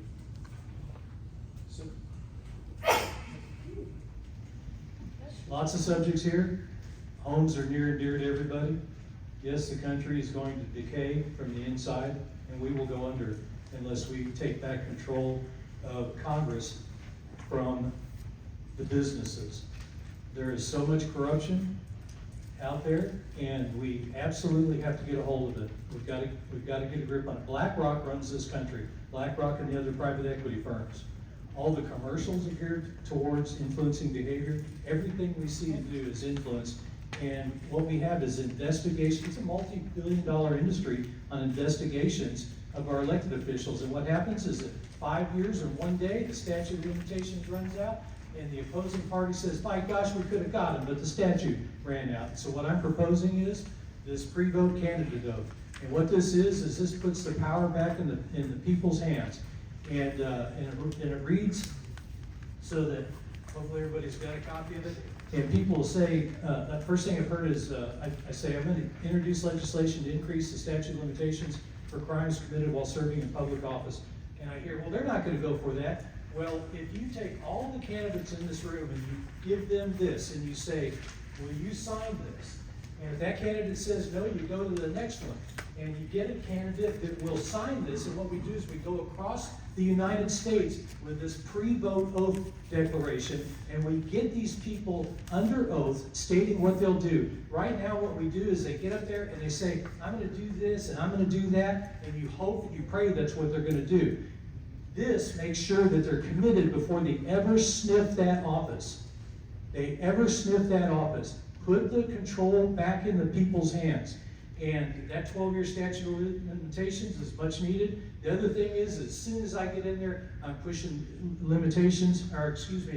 going to remove the statute of limitations for anyone involved in the transgendering of a minor, to include parents, counselors, teachers, hospitals, insurance companies, surgeons, anesthesiologists. So when that child grows up and they learn, they become aware, they learn what's been done to them, they can go after those people's assets in perpetuity. Thank you very much. Number 2, Representative Lujan. I just wanted to, first of all, thank everybody for being here. This is really, really important. This is a tough race. This is a war that we're going to be in 35. And I just want to express one of my fears that I have. My big fear on this is that they're using some of the numbers from my district. Like I shared earlier, I'm the only one to ever win my district, and they say this leans Republican, it's like 55%. But if we don't have the right candidate that can win, and I should have brought my map here, but the Bexar County side is about 50-51%, and the other 3 counties make up 49%. We could easily lose this race. You know, that's why I'm really running really hard. I want to make sure that I'm the candidate to run this. I'm battle tested. I've done this before. I've worked it. I know how to work the community, and we can win. I've been endorsed by Governor Abbott, which was a very proud moment to get his endorsement. Texas Alliance for Life endorsed me. I've also, one of my touching moments when I go to the mayors of all the cities in my 118 district, and I said, can you endorse me? And they say yes. I tell them, wait, before you endorse me, are you sure? Because there's 10 other candidates. And they say, no, what you've done for us in this district shows your work ethic. So they endorse me. University, Somerset, Von Army, Schertz, San Diego, all of those have endorsed me. I've also been endorsed by the Hispanic Republicans in Texas, GoPAC, his PAC, bunch of state representatives. Ryan Dean, who's a representative in most of this area, in the county areas. That was really important to get his endorsement. I'm real proud. And then I'm also proud to have San Antonio Police Officers Association, firefighters, and the Bexar County Deputy Sheriffs. And with that, we can make sure that we hold this seat. It's going to be that vital that we hold this seat and make sure that we keep that majority in Congress.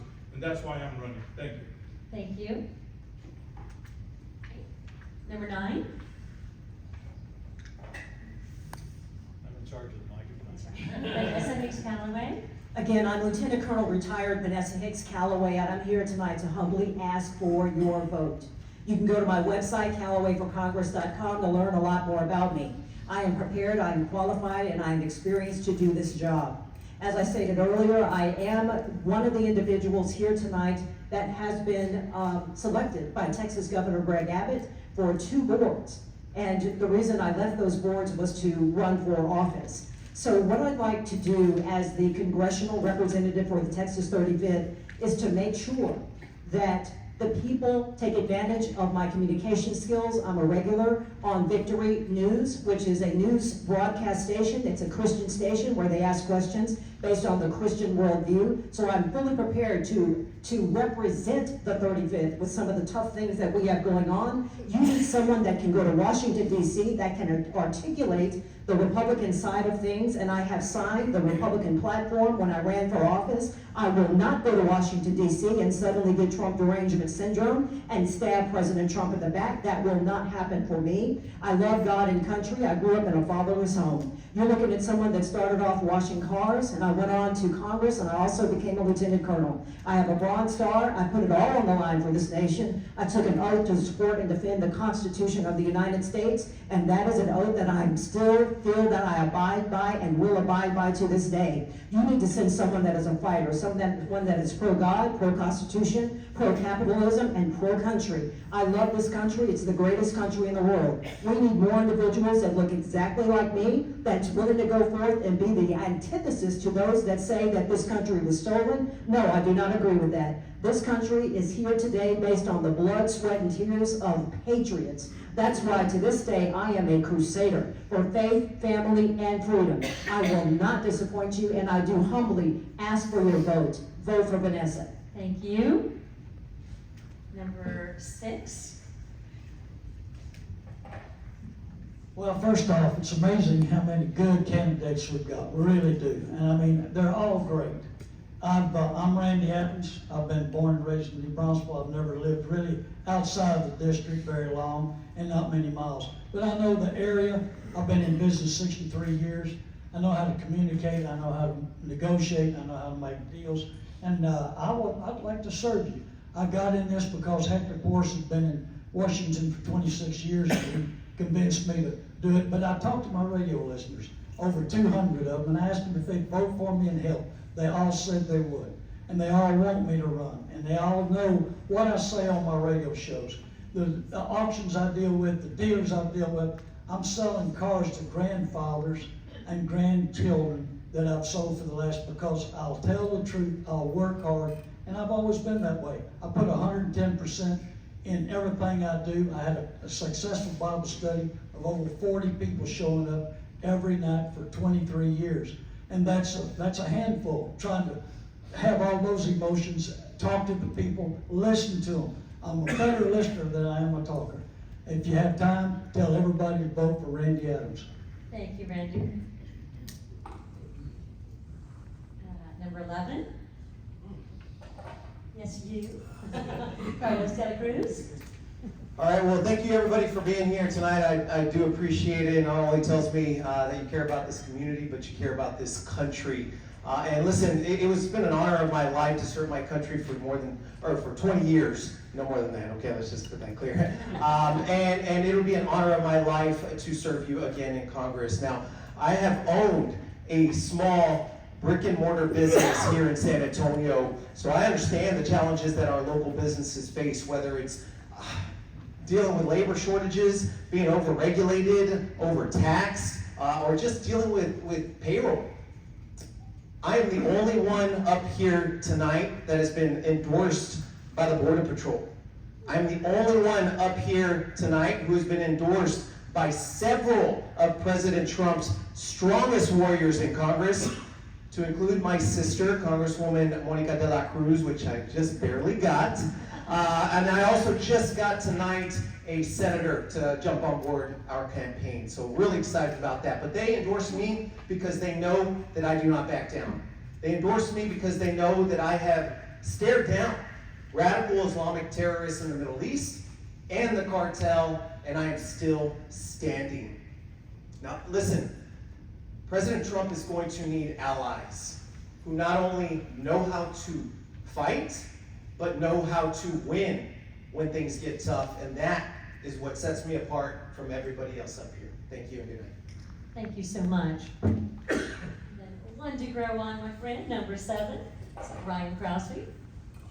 Did you intentionally save the best for last? Yes. I'm Ryan Krause. I'm running to represent you for Congressional District 35, and I would be honored and humbled to be able to do that. Thank you, Chris, this has been absolutely amazing. I mean that. This has been an amazing forum, and so thank you for that, and thank you for you all. I mean, as each one of us are standing up here answering, I'm watching you, and you guys are glued in and paying attention, and that's amazing. And it testifies that what was just said is that you guys think that this is important, and it is.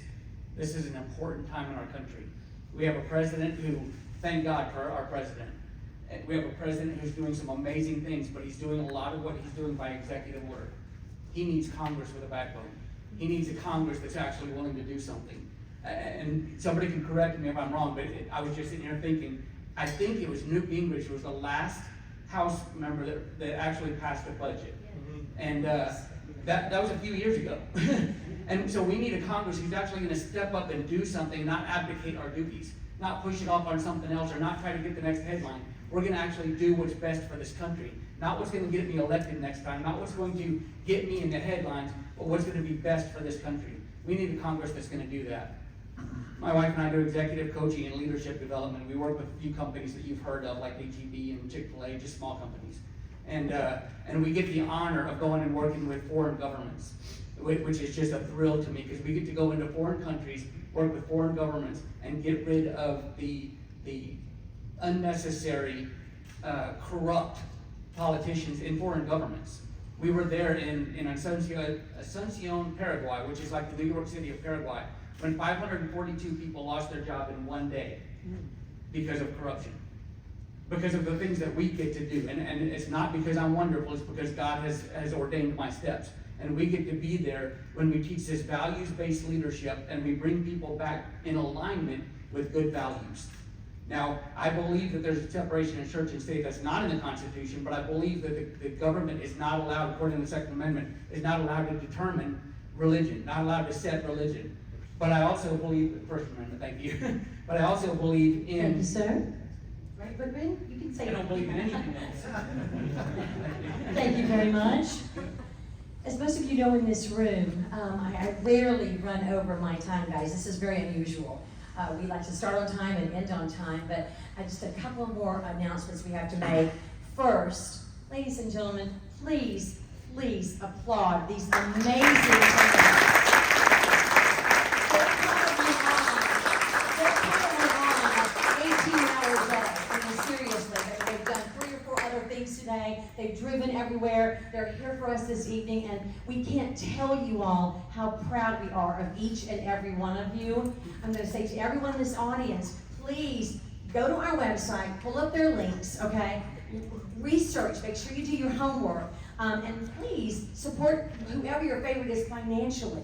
They need our help financially, okay? So I'll say it for you, ladies and gentlemen, because you need our money, so they need our help, all right? So please do that. We want to thank the Norris Convention Center for being so gracious to us this evening. They're always so accommodating. And also all the volunteers who help us put all of this together. You guys, I mean, they work a long day too, and they were so happy to help us this evening. We want to thank Steve Jordan, who is always an amazing audiovisual producer. Timekeeper. And I have just 2 more questions to ask our candidates, okay, before we adjourn here. The first one is, okay, so, and everyone in this room, how about that? Who in this room supports President Trump? Woo! Now, candidates, ladies and gentlemen, who is your favorite county chairwoman? We thank you all so much. We thank you all for coming this evening. And you know what, very quickly, I apologize. I know we have some candidates in the room, and we don't let them talk because you are the stars of the show, but let me introduce them very quickly. We have Ben Monston for State Rep 117. We have Adam Sauer back there for State Senator 19. We have Patrick Van, thank you, Patrick Van Dolen running for County Judge. You guys.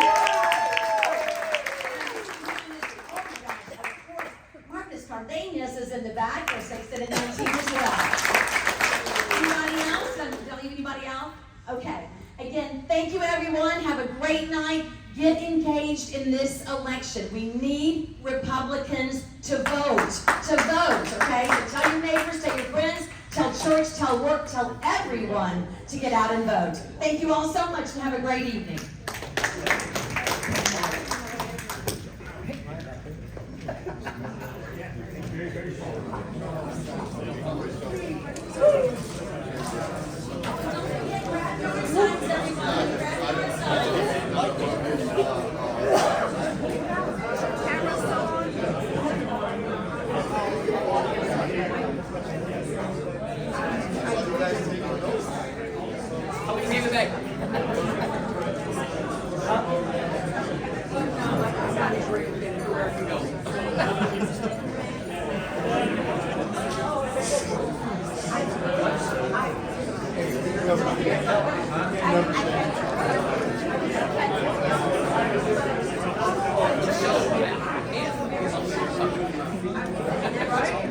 I was born and bred.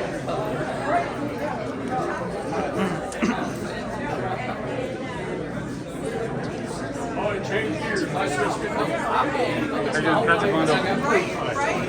Gary, you look very familiar. Yeah. Doing good? Yeah. You? How did your video turn out? I think it's going to come out good. Hopefully, for the benefit of everybody, all the voters. Yeah, that's what we're doing. Support. I'm the only Republican running for mayor. I know that. Actually, I was there. I volunteered once and I was there when you came in there. So yeah, we do work. All right. Hello, how are you? Good to see you. Yeah, I got, they did invite me.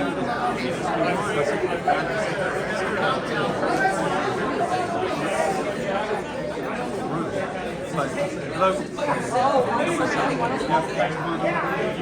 See you again.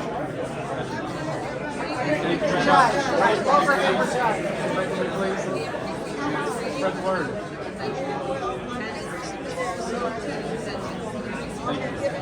Thank you for your service. Anyway, nobody knows.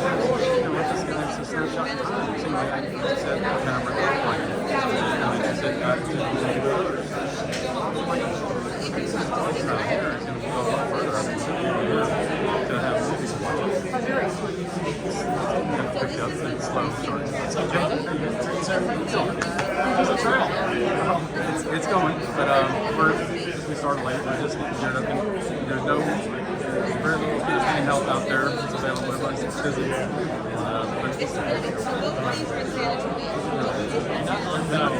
I'm not sure on attacking you.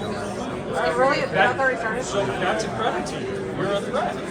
Just like when, the devil comes after you. There's a well, I said if you're they're just like y'all said, if they're attacking you, there's got to be something they don't want to make sure I don't get there. So they either eliminate me, cancel me, or they will just dog on me where I look like a crazy. No, you're a credible threat. That's what they're worried about. You see a clear winner today. A real fighter. I think everybody's good. Yeah, you're good. It's quite a field. It's quite a field. I appreciate your answer on live. That was awesome. You did a great answer on the live. We can visit on that topic. Great answer there.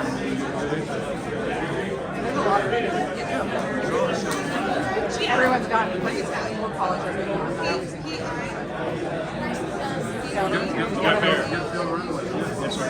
Go ahead, man. Good to see you. Good to see you. Good to see you. Take care. Yeah, like, so do you need anything? I have a team of people. That's what I do. I have a team of digital. What did you end up doing with Ally? So I sent you the video. So I had a problem with it. It was so simple. So I built them a new button. And I did it's like an app, basically. I just got from them today. Because my team kind of didn't show up on the urgent part of it, we didn't work on the back end. Matt was kind of indifferent about it, but we need help right now because they're trying to hire somebody for their position. Don't worry about that. Really, just hard to find out. Let me know if I can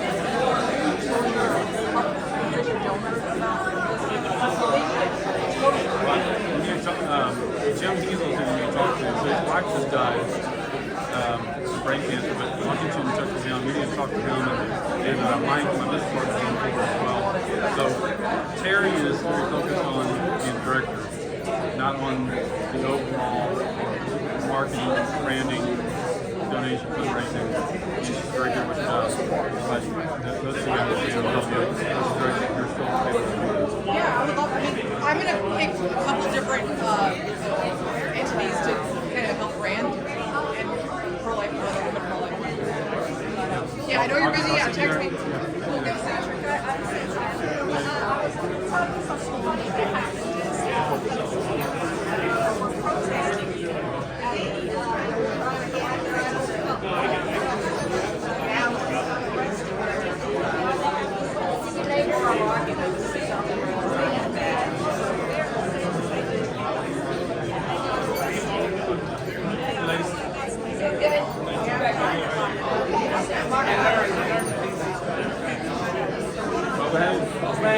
Take this out the car.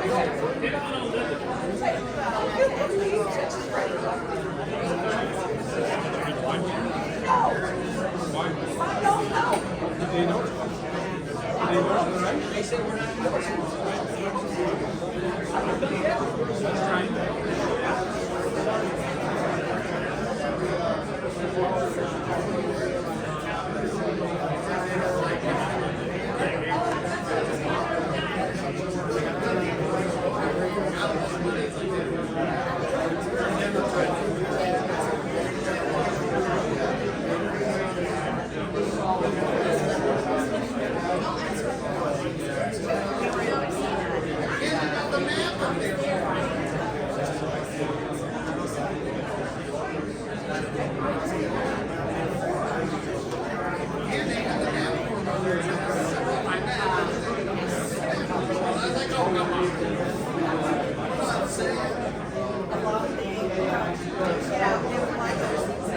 How you doing? Patrick Londo. No, I'm just a volunteer. Oh, for the I'm a mechanic. oh, are you? Okay. I'm just here volunteering. Oh, so they have like the recording of the You know, want to be a snap at a time, so you can share with everybody. Right. Sure, yeah. They'll be available on their website. I'll pass it through, I give it to them. Got it, okay. It was interesting to hear everyone's, there's a lot of candidates. All this is one seat, right? Not multiple seats. Okay, wow, I was like, oh, there's so many people. Oh, really? I didn't even know that people ran for that.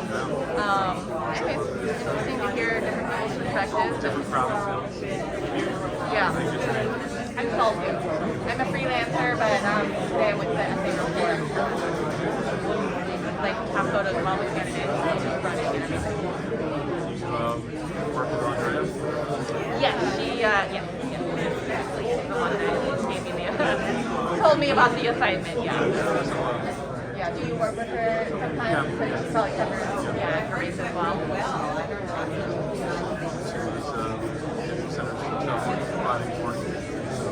Oh, okay. Yeah, I know they interview a lot of the candidates to get their perspectives. As long as we stick to issues, just most important voters. Right. So how long have you been doing this? Well, I've been freelancing for about over 5 years now, but I... How are you? Good, how are you? Sorry, I haven't been able to be with you at those markets. You guys are great. Well, thank you. Yeah, really nice guy. Yeah, I mean, golly, I mean, I don't know. We'll make it a point next time you all go out here. Okay, June 20th. I'll get Jack to tell me. Yeah. June 20th, Saturday, June 20th. All right, see you.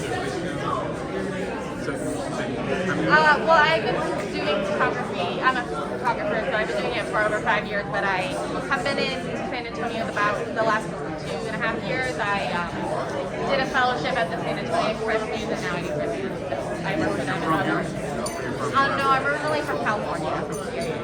Oh, the fellowship that I did. Yeah, so I stuck around.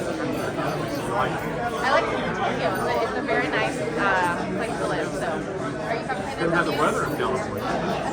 No. It's good weather. Yeah. But it's some days. It's pretty hot here most of the year. Yeah. I'm originally from South Florida. Oh, okay. Remember the Alabama, the second part of South. Oh, okay. I Town didn't know about about that. 1900. Okay. And that's where I'm originally from. And my wife is from Texas A&M College Station. And Okay. she's from here. Got it. And are you with the law profession if you're No, or I'm are an you- engineering practice. I'm sorry, are you running for like a judge like in the courts or the judge like from the Oh, okay. I am Nuremberg running the Right. Have a good evening. Oh, so you're running against Sakai and okay, I see. Okay. Got it. Okay. Okay, so I think it'll be a Democrat. They'll have the primary, and then whichever one wins the primary, and then you'll be the Republican candidate for the November election. Hey, Patrick. Hey, how you doing? Good to see you. You never aged. I've seen some gray. You just grow out the hair, huh? My white color's a 9. Well, good luck with your race. Thank you. All right, take care. Hello, Patrick Von Dolan. Yes, ma'am. Von Dolan. Von Dolan, yes, ma'am. What's your name? Bear County Judge. So whoever wins between Nuremberg and Sakai, I'll take over the judge. Please pray for me. Spread the word.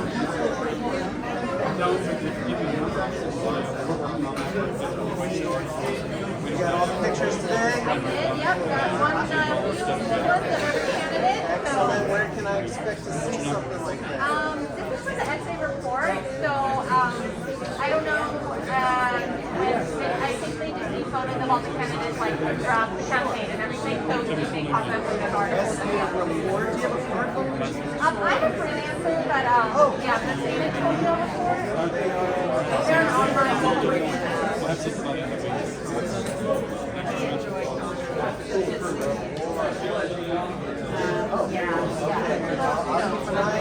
Yeah, they'll, I know they sell motor guides and stuff.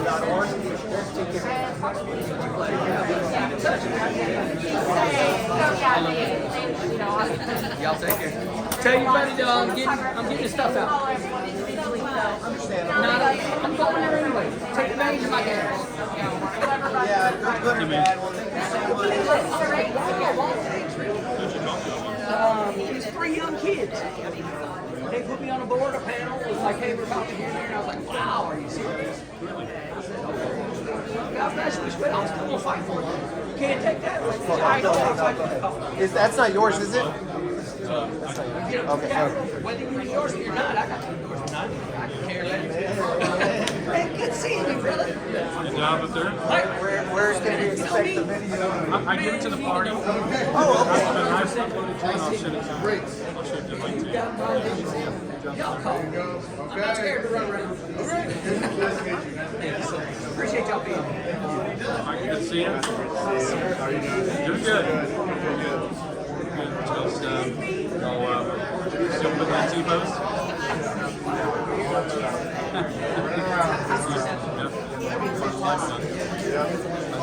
I'll send the link to y'all. How are you?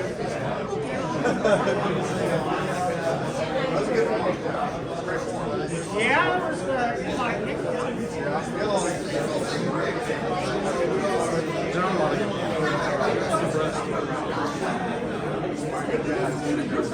Alright, y'all Have a good night. I love you, brother. It's always a blessing.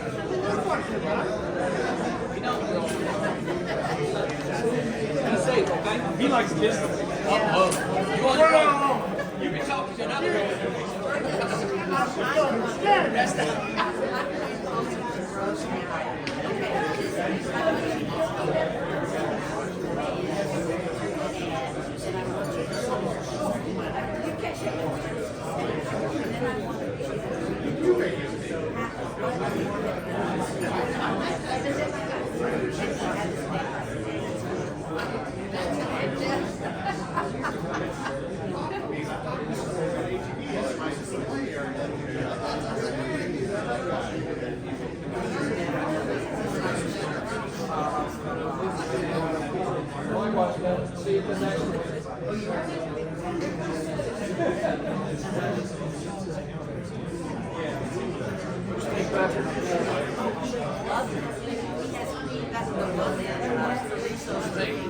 Where he goes to school and he's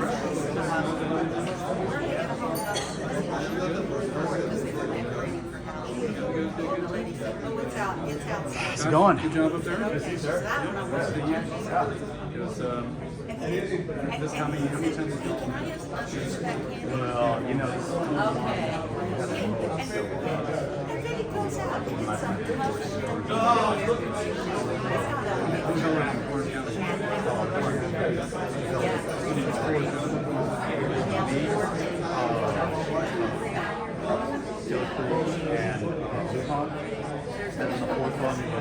Oh, yeah. The guy at the end. So we were in the, it was a pretty,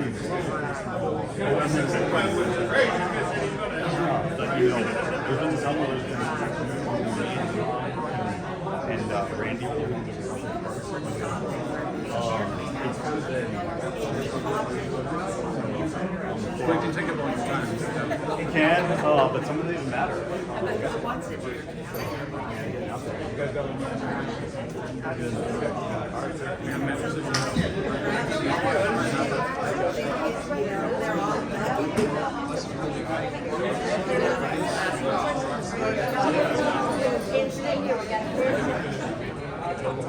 Ron, we don't have to go home, we can stay here. We got Who's sleeping here? Obviously, none of y'all's ever been to a beer